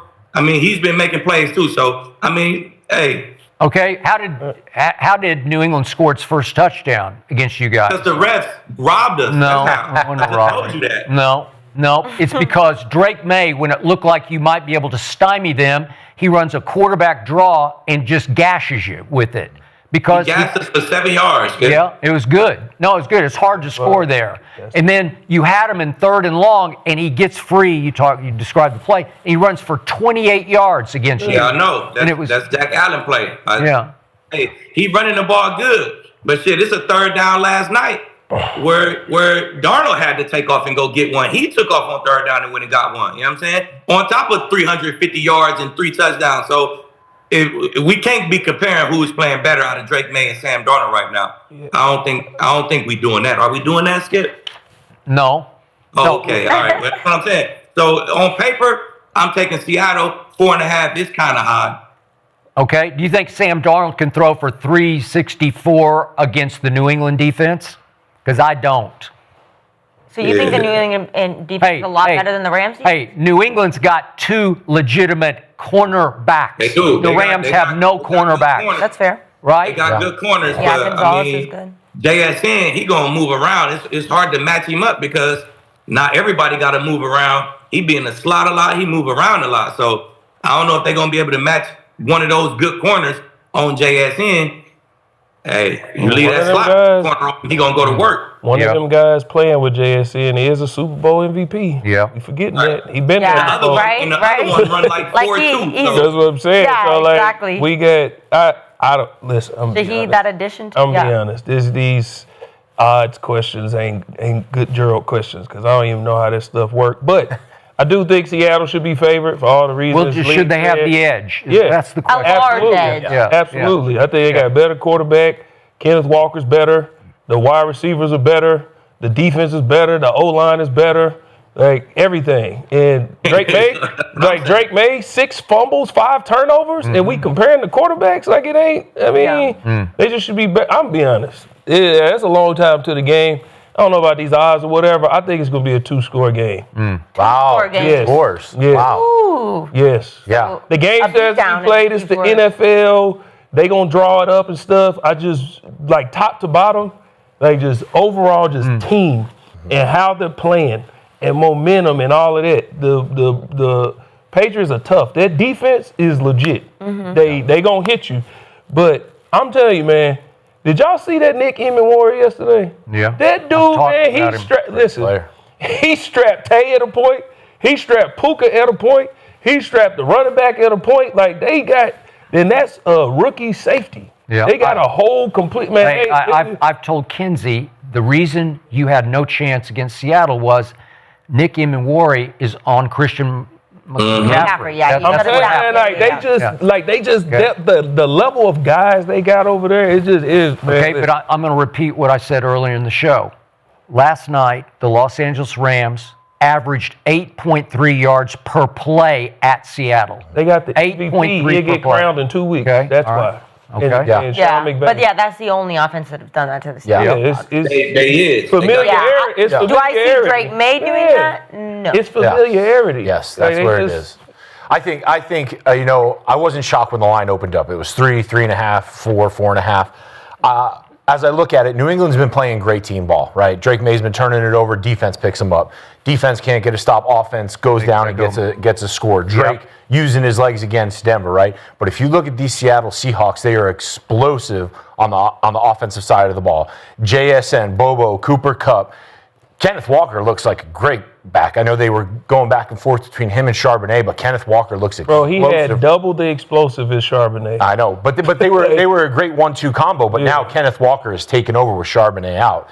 I think that's That's why we're seeing the line like it is right now. You have one explosive offense that can go up and down the field, and you have another team where the offense just doesn't look great throughout the playoffs. They're getting wins, but it's complementary team football. That's championship DNA with the Patriots. It's being prepared for that fourth down play from Denver, giving them a look that they've never seen before. Yeah. So I think New England is a solid team. They're playing well. Drake May's got a bright future, but that offensive line hasn't been able to protect him. And if the Seahawks can get after Drake May and Sam Darnold, that offense get rolling, I'm with Gerald. I think that this easily could be a 2-score game in Seattle's favor. Well, it sounds like we shouldn't even play the Super Bowl. We should just call it off, right? Or you better lay some action, Skip. You better get that action before it goes to 6-7. Yeah, I'm actually shocked by your opinion on this, but we'll talk about it later because I have a clip for you. Real quick to Aqib.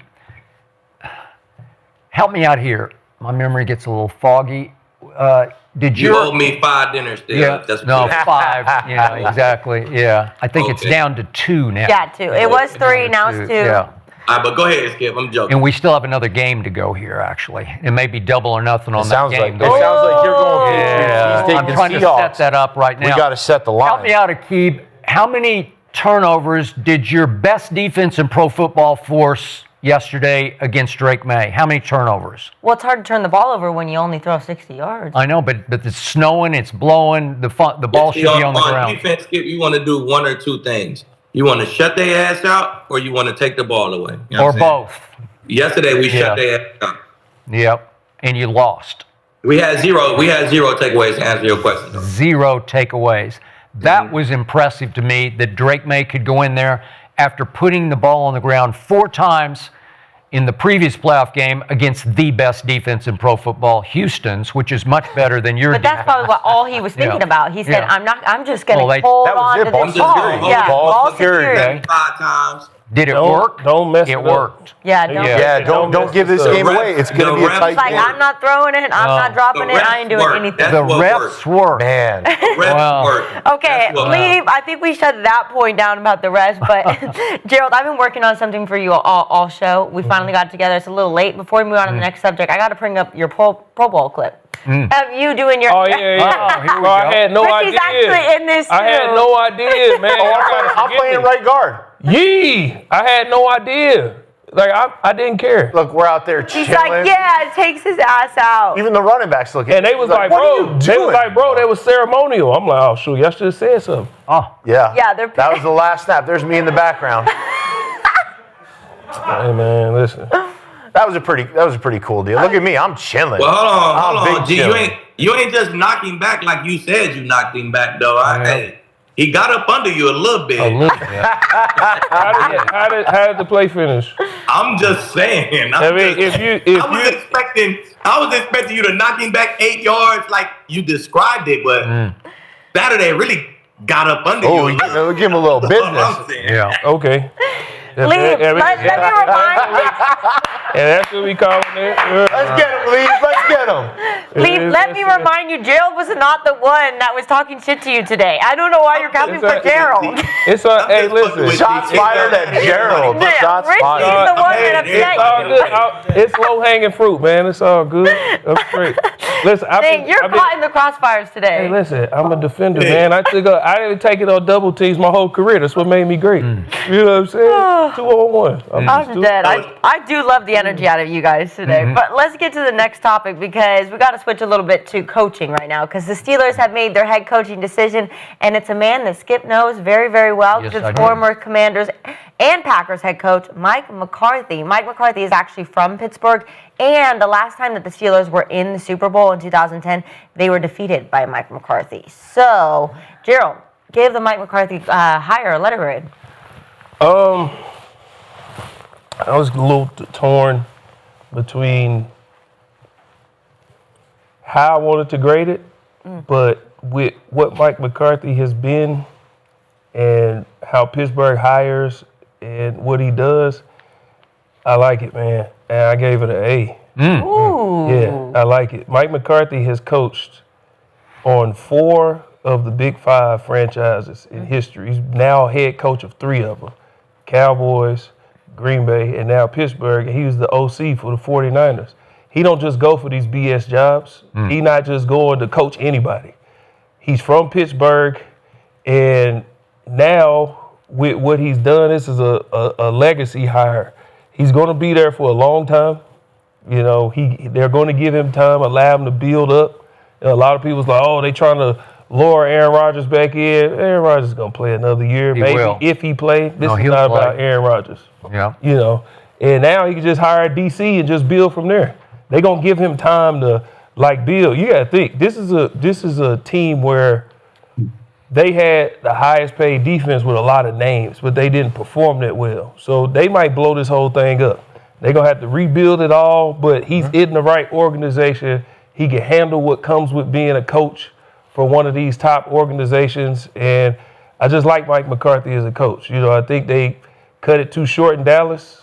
You know, it's just, we had such a microwave society. It's warm it up. I want it right now. It's just, there's no time to do anything, you know, and I like it. I like what he did. And, you know, I know Skip didn't really like him as a Cowboys coach, you know, and what he was able to do with Dak. But, you know, Skip, I knew that you didn't like that. So I said, you know what? They talk about Mike McCarthy as develop QBs and stuff. So, Lee, what's Skip's favorite stat?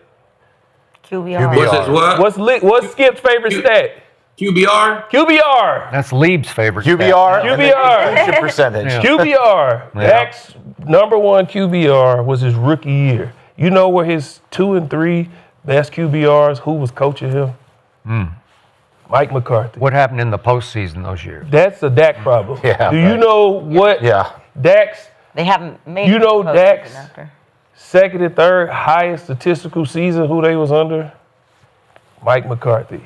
So, before we just, blame everything that happened with the Cowboys on Mike McCarthy, Skip, we got to look at actually what he was able to do with Dak, who everybody was writing off, oh, Dak can't this and this. Dak has been an MVP finalist one time. You know who that was under? Mike McCarthy. So, he knows how to win. He was in the MVP race all year under Shoddy this year. I would say for the first little bit. I said finalists, guys. Okay. Gotcha. I think I have a theory about this, and I'm not impressed by the hire, but I think Pittsburgh was not prepared for Tomlin to step down, right? They weren't prepared. They're kind of blindsided by that. You know, Tomlin had been there forever, had some success. Theory. And Pittsburgh is excellent at hiring head coaches. Look, they go all the way back. Was it Chuck Noll, then Bill Cowher, then Mike Tomlin? Yeah. The thing about those hires were those were young, unproven guys that kind of came in and took over. All defense. All defense, right? Yep. And I think Pittsburgh was looking at this class of candidates, and they weren't seeing anything that they were liking. Nothing was really moving the needle for them, and they went out and got McCarthy as a bridge guy. They brought him in because they said, listen, we got to clean up the cap, we got to clean up the defense, we got to get playmakers on offense, we most likely need a new QB. We need a starting running back. Let's bring in McCarthy to settle things down, be that kind of bedrock for this transition period. And then next coaching cycle after that, let's go get a hot young coordinator. Let's get some juice back in the franchise. right. I think that this is a bridge to the future for the Steelers, and I give it a C-. When have they done that? They haven't. They've had a great run of luck. They've had a great run of luck They've at picking had coaches. 3 coaches in 60 years. And you think 100%. they all of a sudden going to change up and hire a bridge guy? Yeah, I do. That's 60 my years, this theory. is how they've done it. That's my theory. They've nailed every coach hire, obviously, for the last 30, 40 years. What is it? McCarthy doesn't really move the needle. He's got the Super Bowl success with Aaron Rodgers. He's got the relationship with Aaron Rodgers. Whether he wants him back, I don't know. But this is a rebuild. This isn't him stepping in, and this isn't a passing of the torch of, hey, this is a great team getting ready to make a Super Bowl run. This is a team that needs some serious salary cap cleanup. We need to get some talent in there. We need a quarterback. We need a running back. Agreed. What do you think, Aqib? I really don't like the recycling of coaches, right? But I don't like the recycling of coaches when the coach has failed, so to speak. You know what I'm saying? If he didn't do good at his last stop, I don't know why he's getting another shot at this stop. But Mike McCarthy been pretty consistent, man. I feel like we know what he did in Green Bay. He got a chip there. His teams was always competitive there with A-Rod, with whoever was there. So we know what he did there. And you look at what he did in Dallas, shit. They got 3 seasons of 12-5. You know what I'm saying? I'm taking that all day long. If we 12-5, we in the playoffs. After that, we probably just need a couple calls from the refs, and we might have a chance. You know what I'm saying? It's always about the refs. Hey. It's actually not normally with him, which I'm kind of shocked by that answer. It's about them refs today. Yeah. But no, I think he's a consistent head coach. And like Richie said, if none of the young guys is really popping off the tape, shit, let me go get the best out of the vets. And I feel like he's the best guy out there out of the vets, man. He's going to have a winning record. He's proven. I'm going to give teams to win games. And that's first and foremost, that's what they want to do. We get in the tournament.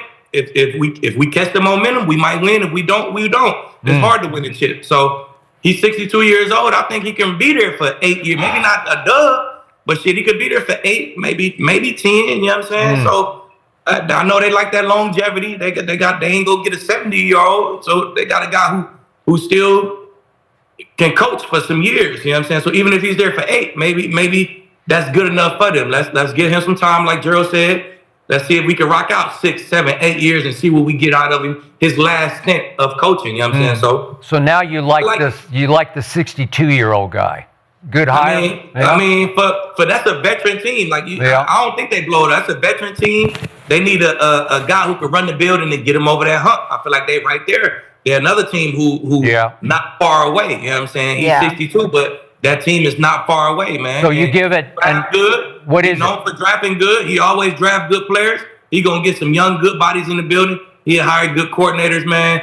And first and foremost, he win games. So I like him in this situation. I don't think McCarthy's ever had anything to do with drafts, but that's just me. Well, I'm excited to hear Skip's opinion. What do you think the head coach do during the draft? Watches for the most part. All right, well, Skip, Yeah. you don't spend too much time. You don't spend too much time upstairs in them offices, Skip. Okay, well, I do. In fact, I think I've spent more time up there than you have. I'll bet you on that. Yeah, I probably agree. I have. Yeah. I have. Before, I promise if you think Matt McCarthy ain't had nothing to do with drafting people, you're all the way wrong. Hey, Jerry Jones, he just runs it with an iron fist. Yeah. And then who was it? The Packers? Gutekunst. My God, they just no first round receivers. Going back to Ron Wolf, it's way before your time, but it was early Mike McCarthy. Listen, they just. They run it. Maybe it's not a blanket statement, but I think for Jerry Jones' organization. I know you go. Even for Jerry, bro. Even for Jerry, y'all think Jerry watching some tape and bringing guys? Who you think present these guys to Jerry? Jerry watching a film? Like bro. Jerry not doing none of that. He picking the guys he want, man.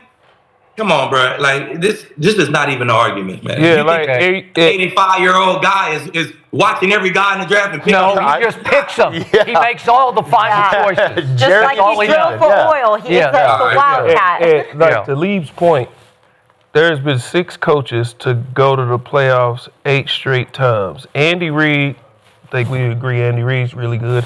Bill Belichick, okay. You mentioned Chuck Noll. He was a Steelers coach. Tom Landry. You like Tom Landry? Mm-hmm. I know you like him. You know the other I one? know you like Mike McCarthy. So but when Mike we talk McCarthy about had he don't Aaron win Rodgers and in he got all his this, prime. He had Aaron Rodgers. He had Aaron Rodgers Devontae. winning He had 4 something to do with MVPs. bringing Yes. Aaron Rodgers Yeah. there too. Yes. Okay, and all they talk about with the Packers is, they didn't have no first-round wide receivers and all this. Exactly. Okay, but who's coaching all of these non-first-rounders?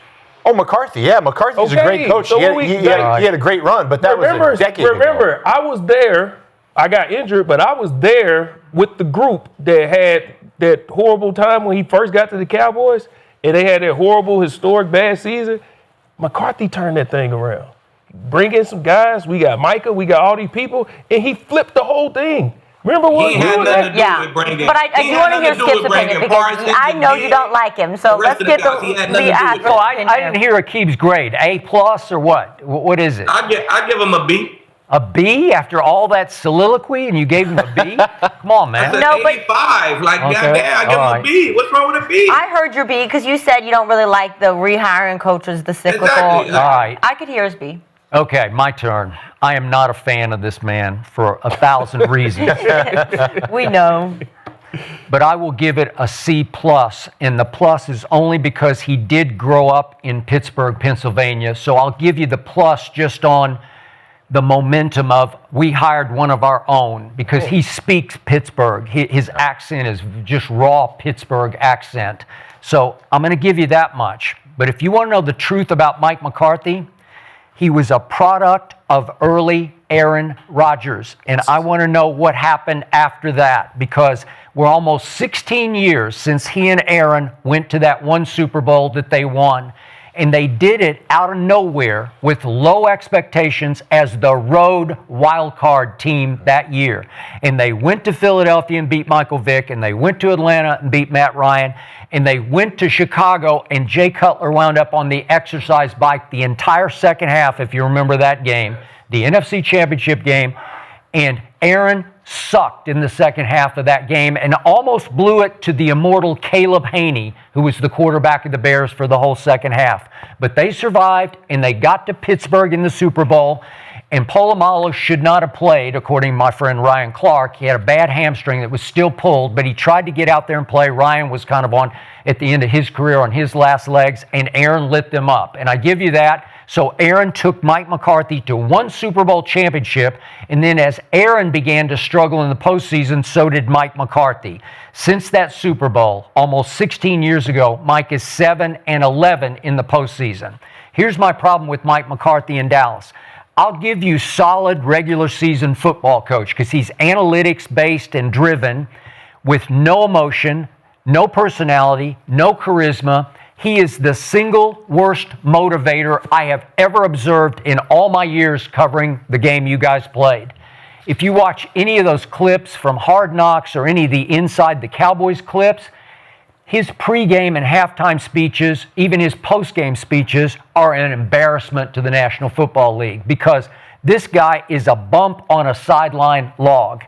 He inspires he ignites no emotion in his players. And what happened in Dallas was they had 2 home playoff games off those 12-5s. They were favored pretty convincingly to win both those games. And if you remember the first one, it's Jimmy G at quarterback for your 49ers at Dallas. And we should have won the game. And I look up, and my team came out as flat as I've ever seen it in a playoff game until the next one, and I'll get to that in a second. But the first one, at home against the 49ers, I look up, and it's 13-0. Then it's 16-7 at half. Then it's 23-7 after 3 quarters, and I'm saying, what are you guys doing? And Dak garbage yarded it in the fourth quarter and sort of made a game out of it, but it was a loss from the start. And I blamed it on Mike McCarthy because you have to have your team ready. But he's a dud. He has zero charisma or leadership skills. And then the classic was, and the reason he did get fired was, Green Bay comes to Dallas. The Green Bay Packers, the youngest team in the National Football League playoffs that year, as the 7 seed against our 2 seed. And Mike McCarthy has the team so unready to play in that game that we were favored by 7 to win, that I look up and it's 27-0 in the middle of the second quarter. I never got over it. It took 5 years off my life, and I'll never forgive Mike McCarthy for that because that was just wrong. And they came back the next year. They let him have another year that they shouldn't have let him have, and they went 7-10. Dak was hurt for a few games in the middle of the year. But look at what happened at the end of his run in Green Bay. They went 7-9 in 2017, and then 2018 they start off 4-7-1, and he got fired. He's just a product of Aaron Rodgers, and now maybe fatefully and maybe correctly, he's going to reunited with Aaron Rodgers next year because Aaron wants to play. The Steelers loved him. The vets loved him. The ownership and management loved him. He's going to be reunited with Mike McCarthy. And I'll go on record right now. It will not work. If they bring Aaron back, it'll be just like last year. He'll have a few moments, and then they'll crap out at the end of the year. So, You said Pittsburgh wasn't going to the playoffs this year. Yep. You said the Broncos weren't going to the playoffs this year. You said a whole bunch of shit. I did not say the Broncos weren't going to the playoffs. I got a question. Oh, wow. I got a question. I don't think he said that. No, I got a He didn't say that? No. So he just called them trash all year, but he thought they'd win Yeah, the he division. did say Bo Nix was very Hey, y'all full of shaky, shit, bro. crackheady, but I didn't think he didn't No. say. He they didn't were say going the to playoffs. Broncos, so you knew the Broncos was going to win the division. You said that? No, I just said they're going to be a playoff team. I never said they weren't going to make the playoff. Come on, man. Oh, my God. Okay. Skip, you said we was going to be third in the division. You ain't think- No, I didn't say that. And if Tyler Loop makes a 44-yard field goal, Pittsburgh's not in the playoffs, right? And if Will Lutz make a 46-yard field goal, we in the chip. You So would what? be. Well, there you go. You ran out There of you your go. voodoo luck. See? There you go. I just, Yeah. I heard, and I hear you, Skip, but, your favorite player, Micah Parsons. Yeah. You said what he hasn't done in the playoffs. Yeah. Okay. Who was coaching him? Mike McCarthy, right? So when you discredit Micah and how great he's been, actually phenomenal he's been in his entire career, you say what he hasn't done in the playoffs. Yeah. I just But saw. that's his fault. Okay, but wait a the second. wins Yeah, are, but you or the gotta be able losses to- are. If you're a great player, if you're the best defensive player in pro football, you got to be able to motivate yourself by yourself a little bit, right? Gerald McCoy motivated himself because I know you, and you didn't need any pregame or postgame speech I or didn't. whatever. And yet with Micah Parsons, I watched him for 4 playoff games, and he had 1 sack in the one game that Mike McCarthy won for the Cowboys. It was at 8-9 Tampa Bay, featuring Tom Brady in his final game, swan song game, at age 45. And Micah, with a minute and a half left in a blowout, got 1 sack of Tom Brady. That's it. My question is, you just said they're losing because Mike McCarthy didn't As a have team, it ready. as but a team, Okay, yeah. but you said the great players. They got Tyron Smith. Would you agree he's going to Hall of Fame? I would. 100%. Zach Martin. Zach would Martin, you? first ballot, yes. Now we have our questions of what is Dak doing, and then they still have Pro Bowl wide receivers, but you Okay, I said think Micah's like. I think you're indicting Mike McCarthy. No, I'm saying you're blaming. I think you're Yeah. making No, the I'm case saying against you them. blame Yeah. Micah for not showing up, but now you saying the losses is on the coach. So is it the players or is it the coach? Well, the coach got to get the players motivated. Gotta He just get some said great players. Yeah, but this is. Like, this is what he just said. So that's why Okay, I'm confused. but you've told me Micah Parsons is the next Lawrence Taylor, Reggie Oh, White. I didn't say that. I said he's great. He's phenomenal. He has been. And you said that. That was something you came up with. I Although- would never. It's a Giants fan in here, and a Cardinal sin is bringing up Lawrence Taylor with anybody. Okay, I got that. But you admitted mid-season to me that Micah Parsons is not a physical football player. Did I ever say he wasn't phenomenal? You could you could be finesse and still be incredible. Yeah, but I know, but They Lawrence gotta do Taylor how was good he is. Lawrence Taylor was as physical a football player as I've That ever was watched. His style of I know, play. I got it. This is his style of Yeah. playing. Michael plays a certain style, but last I checked, did you check the finalists for Defensive Player of the Year? Michael's on there, so he's still phenomenal.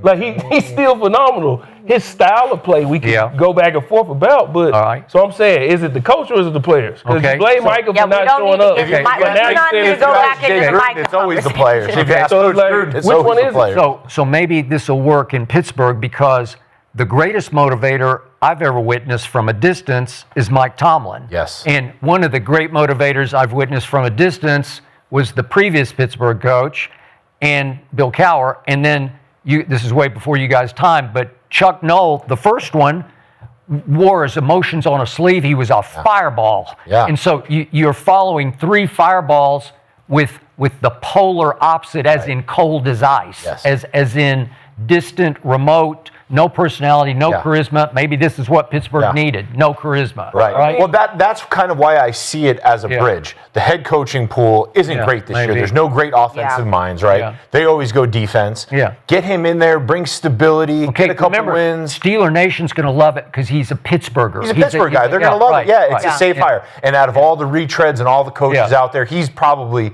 the top retread. Absolutely. But to me, it just doesn't seem like a long-term vision there. They gotta address a lot of issues. They got to get some more talent in there. Hey, and they're close. Hey, if Aaron doesn't come back, help me out. Who's the quarterback? Mason Rudolph. But he has to. I mean, that's a part of what he got. That's just a part of what he got to deal with. But you said Aaron Rodgers is not good in the playoffs either. But it's Mike McCarthy's fault. I'm confused about whose fault is it? No, in Dallas, he was a dud, man. I mean, you got to be able to take a team that has no recent playoff success and lift them up. And he's incapable. He's not a leader of men.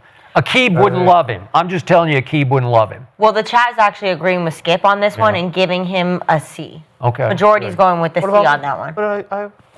And Richie. Sorry, Richie. Thank you. I felt left out. You're hot today, Richie. Sorry, Richie. I'm sorry to do that to you. I want to bring it back, though. I'm going to pivot over here. We're going to bring it back to Sam Darnold, okay? Because Sam Darnold's going to be in the Super Bowl, and Skip is still not sold on him. And I told you 5 weeks ago, I personally was no longer going to be calling him Sam Darnold.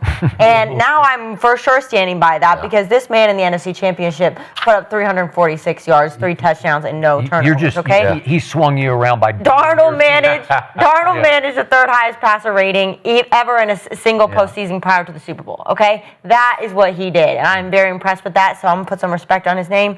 But, Richie, is it time to trust Sam Darnold in the biggest game? For me, I've been riding with the Seahawks for a little bit. I think it is time to trust Sam Darnold. Let's look back on Sam Darnold's career. He gets drafted to the Jets. The Jets are a dumpster fire. They're still a dumpster fire. There's been a million quarterbacks through there. I don't blame Sam for that. Then I think the pivotal point in his career, he goes to the 49ers. He's around Kyle Shanahan. And he gives him a little confidence, and he gets to see what a well-run building is and a well-run offense. He didn't play, but he watched. He didn't play, but I think for guys for mindset, just reset it a little bit. Yeah. And then if you put the blinders on and you just look at this season, especially in the playoffs, no turnovers. He's getting the ball in the playmaker's hands. He's highly efficient. Now, he has a really great team around him, but he's not making mistakes.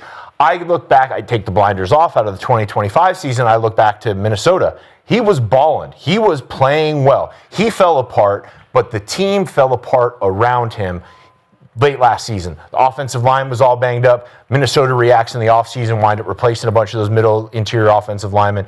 So I think it is time to trust Sam Darnold. And it's time to trust Sam, and it's time to trust this very talented, very explosive Seattle team. Keith, what do you got? Hey, you don't get a pass for going to as Richie would call it, a dumpster fire. Like, I've been a part of dumpster fire teams, and I still played well. So, but you're not the quarterback. You're one DB. Back up and guard this guy. Cover 2, cover 3. You're not the quarterback. It seemed like it's that easy, right? You are left guard. You can't discredit what we doing over there now. I'm not discrediting it, but it's a little bit different than being the franchise quarterback for the Jets, who haven't been good in 50 years. Fires and make them good, better teams. The last good quarterback to roll through the Jets building was Joe Namath. Well, it's going to be one. With Joe Namath was one. You just named one. So it was a dumpster fire when he was there. He had him in the chip, right? So it is what it is, bro. You get drafted to whoever you get drafted to. If they're a bad team, if you're that good of a player, you turn them to a good team. You know what I'm saying? So are you riding with Sam Darnold, or you're not believing in him? Well, I'm answering the question right now, Richie. Yeah. Go ahead, my guy. I think that's a very debatable subject, but yeah, there's a lot. But I think, Shed, you look at his last few games, San Fran, that's a first place game. That's a big game, right? Took care of the ball, did his thing. Divisional playoff game, he didn't have to do much. They blew their ass out. You don't need to do much. And then you look at this NFC chip, it's a shootout. You're going against the MVP. You protect the ball and play like that. And shit, I think it's time. I think it's time you got to trust him, man. He's doing it in big games. His knock was you turn the ball over in these big games. That's 3 straight big games. He ain't turned the ball over. He playing confident. Man, all you got to do is show me, brother. That's it. So early in his career, dumpster fire or not, you was trash. Simple as that. You wasn't good. You wasn't showing the NFL nothing. That's why nobody believed in you. You look at what you're doing right now. You got a Super Bowl appearance. Even last year, you won 14 games. The year before, the turnovers was there. This year, you win 14 games. The turnovers was there. Big games is among us. You protecting the ball. The turnovers are not there. I think that's how you turn the corner. You win games, and now you taking the turnovers out of it. I'm riding with him, bro. I think it's time we trust him, bro. Especially if he come out and win a chip, then shit, he gonna skyrocket in the league. Yeah, I think it's what everybody said. Issue with Sam Darnold has been taking care of the football in the moments. But I looked at Sam Darnold's career, and it's gonna sound crazy to people, but a big thing with Jalen Hurts has been his offensive coordinators. Okay, he's had a new offensive coordinator every season.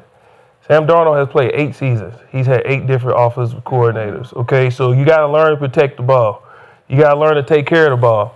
Jalen Hurts, when he first got in the league, a big knock on him was him protecting the ball. He's fumbling too much, turn the ball over, whatever. People was like, I don't know. And then all of a sudden, it's a turnaround. What happened? He started protecting the football. When they went to the Super Bowl last year and won it, he took care of the football. The year they went to the Super Bowl and lost it, what was it? He played a perfect game except for one play. He turned the ball over. And that's what happened. But what Jalen Hurts did is he started figuring out how to play football, take this check down, lean on this, lean on that, lean on my run game. Here, learn how to win. And that's what has made Jalen Hurts. He's taking care of the football and learning how to win games. So you look at Sam Darnold, this is what he's done until he's gotten in these big games. But then this year, like Lee just described, look at all his moments. The issue has been in the moments. He had a moment in week 16, turned the ball over twice, but then what did he do? He brought them back. They won in overtime. Okay? We go to week 18 versus the 49ers. Did he do anything special? No touchdowns. Okay? He didn't throw any touchdowns, but he didn't turn the ball over. He made the right passes. He did what was necessary. He didn't turn the ball over. What's another moment? You look at last year, in that same situation, he was turning the ball over. In that week 18 to get the number 1 seed, he played terrible. He get in the playoffs last year. He played terrible, turning the ball over. He get in the playoffs this year. Last week, like you said, pretty pedestrian, but what did he do well? He didn't turn the ball over. And then he gets in this game, another moment. Yep. And not only did he not turn the ball over, he was delivering strikes. He literally was the reason they won because he went blow for blow with the MVP. So if you look at his track record and what he's done over these moments of this season, what he's done in the actual moments and compare him to where he was at, yes, it's time to start trusting Sam Darnold, at least for right now, because you got to go the moment in week 16 versus division opponent, beat them. The moment versus the another division opponent to get the number 1 seed, beat them. Played another division opponent, played great. Last night, balled. So you just got to go off what he's been doing. So yeah, it's time to start trusting Sam. Yeah, you guys are trusting him because you already said Seattle's going to blow out New England. So clearly you got to trust him. You're already on record, right? It's not even going to be close. So I got 2 scores. And by the way, Baker Mayfield has had 10 offensive coordinators in 8 years. 10 and 8. So it's tough to deal with. It's yeah. tough. Who cares? It's part of being a pro, bro. It is what it is, man. You don't ain't no excuses in this shit. Shit, I had 8 D coordinators. It don't matter. If I'm a pro, I'm gonna learn the fucking scheme and play fucking football. It is what it is, bro.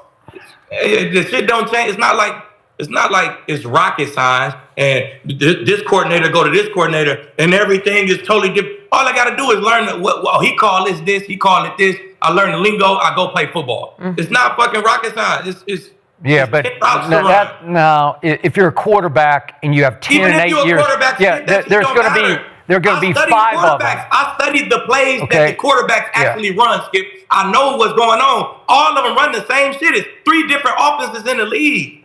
Okay, it's not that damn hard. Yeah, if you're going to have different voices in your ear, and some guys you're going to like and trust, and some guys you're not.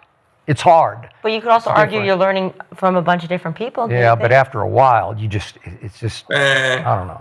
That shit don't matter. It ain't matter Yeah. who the fuck Tom, the offensive coordinator. All right. It don't matter who coordinating me. I'm going ball.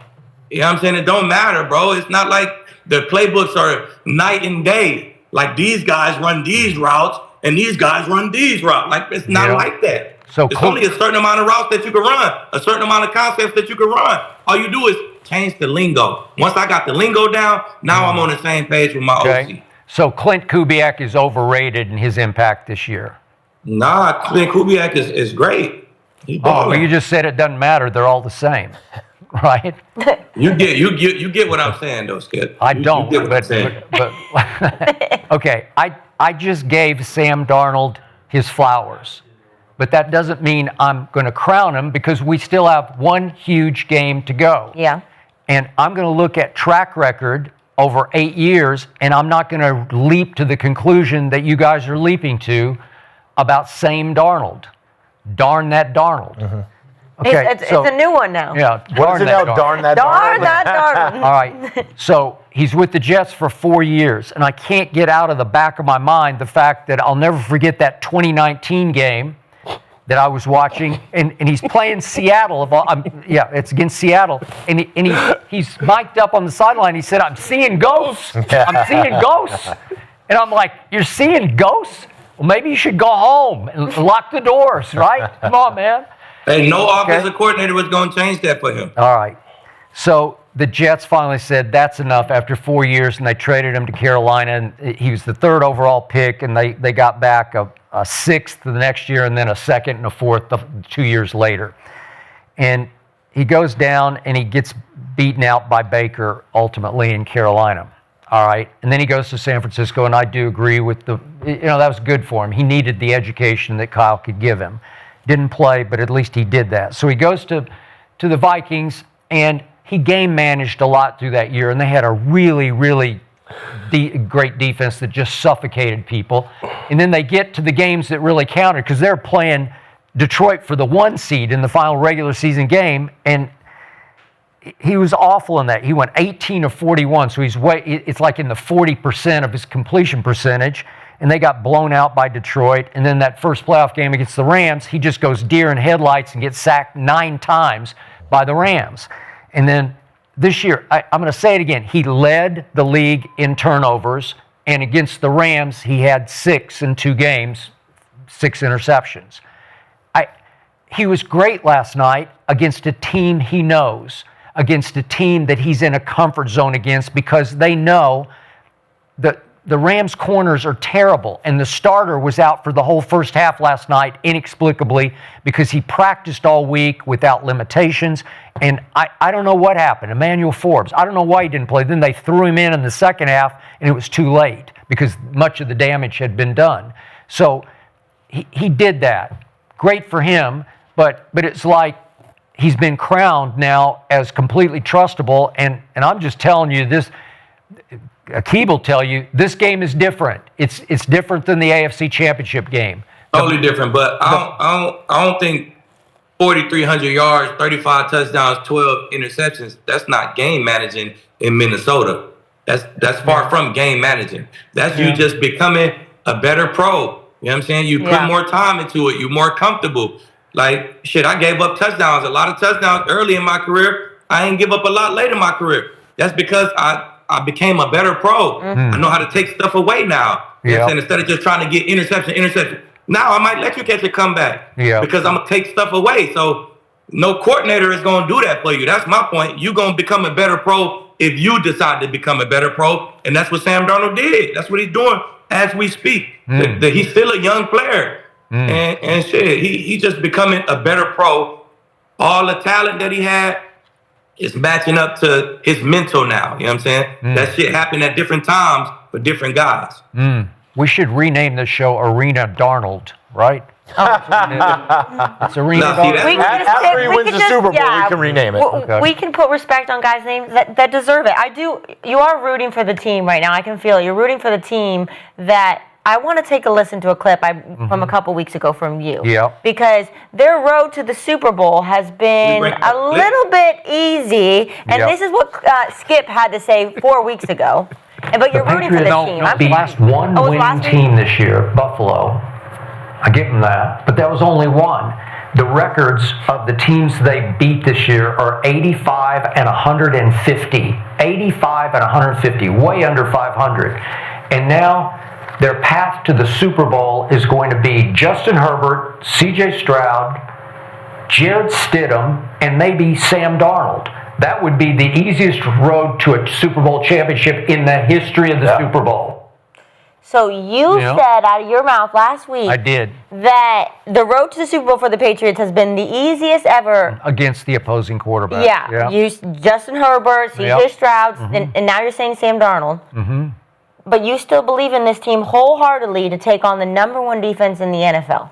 I do, because I love the head coach, and I love their momentum. But they did have an easy path through the regular season, because if you add up everybody they played, because they lost a couple early games that you're like, well, how did Raiders. that happen? They lost the Raiders They lost the Raiders in and week the one. Steelers at home, right? And I don't know how that happened, but if you add up all their records, it's 113 wins and 176 losses. Well, that's 39% winning percentage. That's all-time bad and an easy path through the regular season. Then in the postseason, there's no Josh Allen that you run into. Obviously, no Mahomes, no Burrow, no Lamar, because they weren't around. And you didn't even have to deal with Trevor Lawrence. So you Or did. Bo Nix.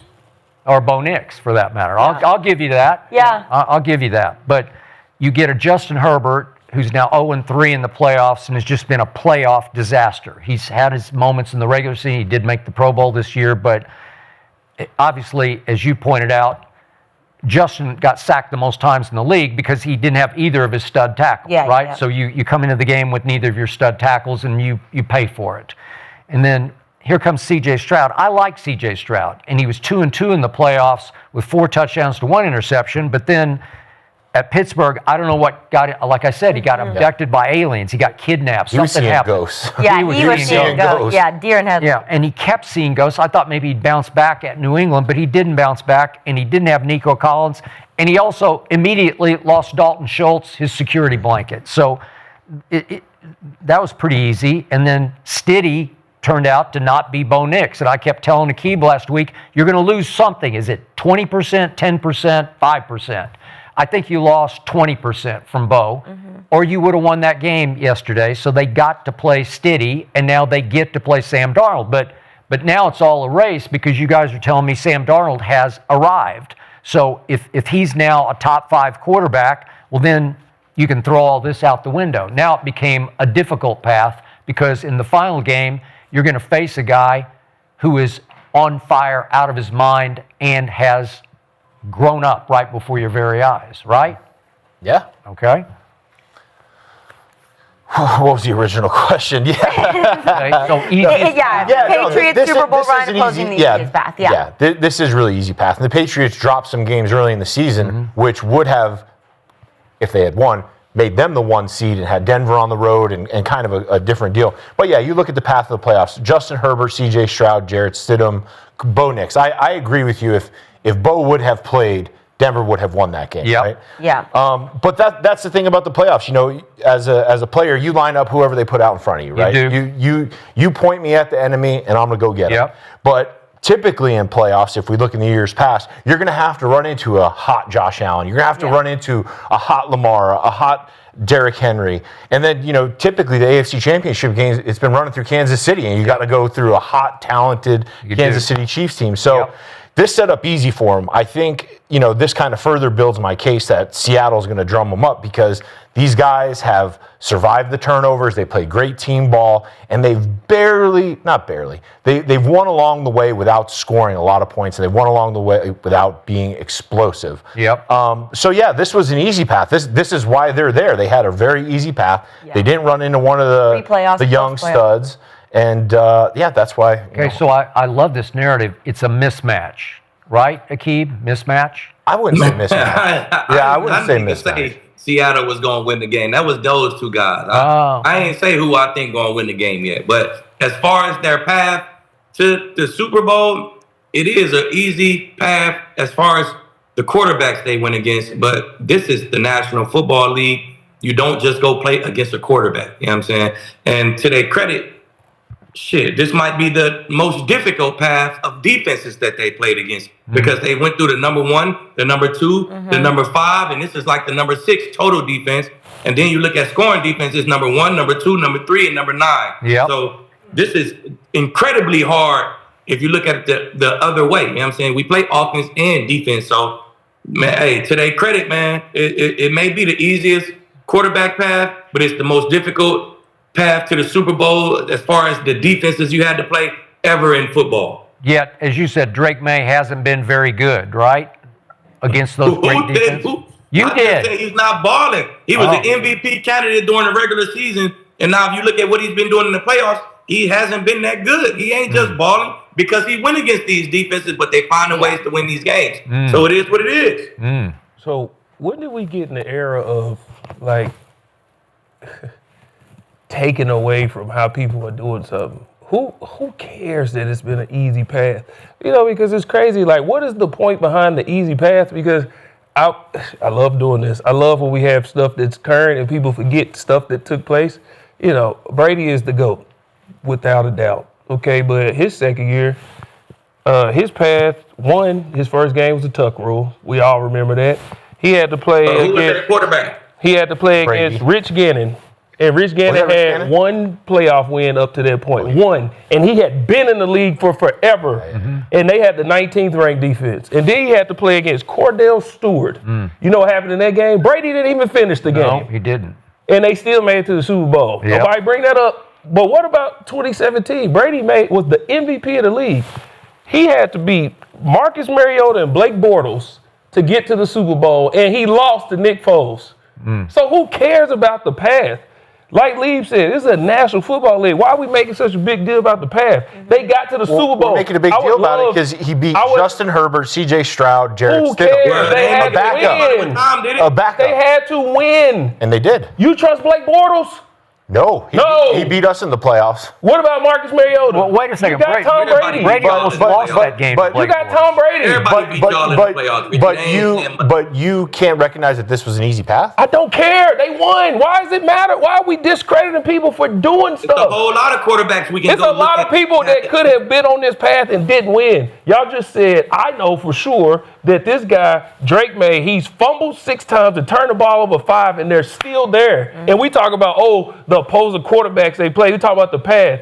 Tom Brady, the GOAT, had to go through Blake Bortles and Marcus Mariota and lost to Nick Foles. You have lost the fact that Tom had to beat Blake Bortles with 12 stitches in his throwing hand. It's Blake And versus Bortles. Saxonville. Yes. Versus that. It's Blake Yeah. Bortles. And they were beating him for 3 quarters in that AFC It went to the Championship. wire. They went to Blake the Yeah. Bortles. Yeah.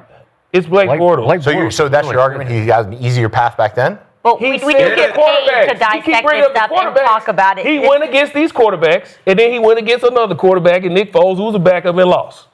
Okay, so why is it? You still got to win the game. I know, but Nick Foles had made a Pro Bowl before. How many people gave the Giants a chance when they was undefeated going against the Giants with Eli Manning? Eli Manning has had 2 good playoffs. He won a Super Bowl in both. What about the rest?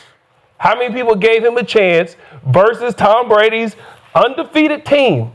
It does not matter. We're playing National Football League football. You have to go win. Lieb won a Super Bowl. Right. Peyton Manning did not play great. I know, but it's easy to say that, but you're making the case that this is going to be a mismatch because they're stepping up in class against Seattle. No, right? I'm saying that this team is just better than this team. Yeah. We're talking about the path. We're trying to discredit the path. Yeah. Why are we discrediting people for getting there? Well, we're talking about the who fans cares have about kind the of brought up path? this concern. Forget the Clearly happened fans. before. Our job is to fans are our dissect audience. things.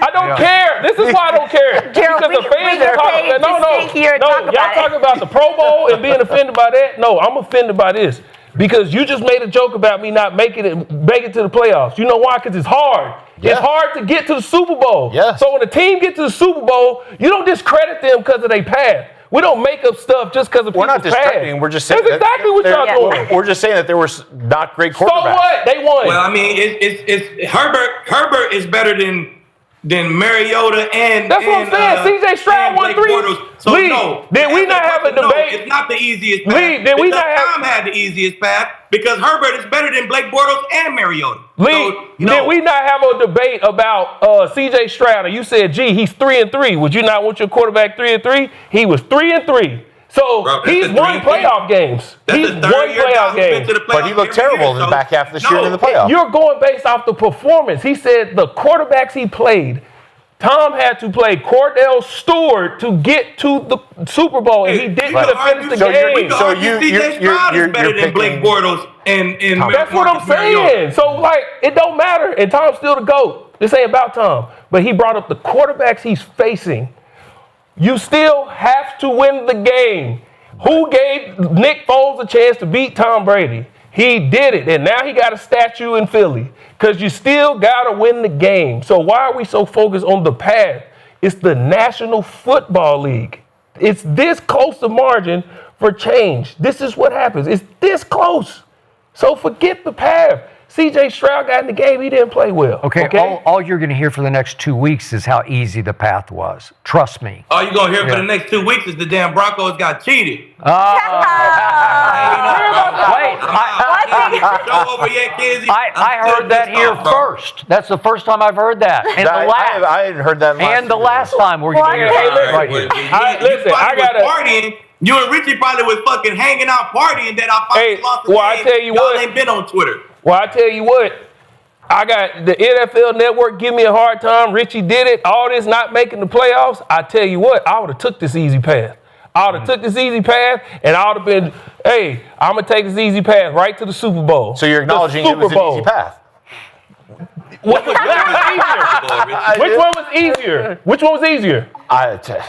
Blake Bortles and Marcus Mariota. Which one's easier? They were playing. Nobody said nothing about that. Teams. And he barely beat Blake Bortles. Because he was playing great. He was playing at a high level. But he's also barely. He's been to what, 9 Super Bowls? Yeah. It does not matter. We're talking about the So we past. can't really best just quarterback ever. talk about that being No, for him. you know why? The first one I talked about, Rich Gannon and Cordell Stewart, because that was Tom Brady's second year.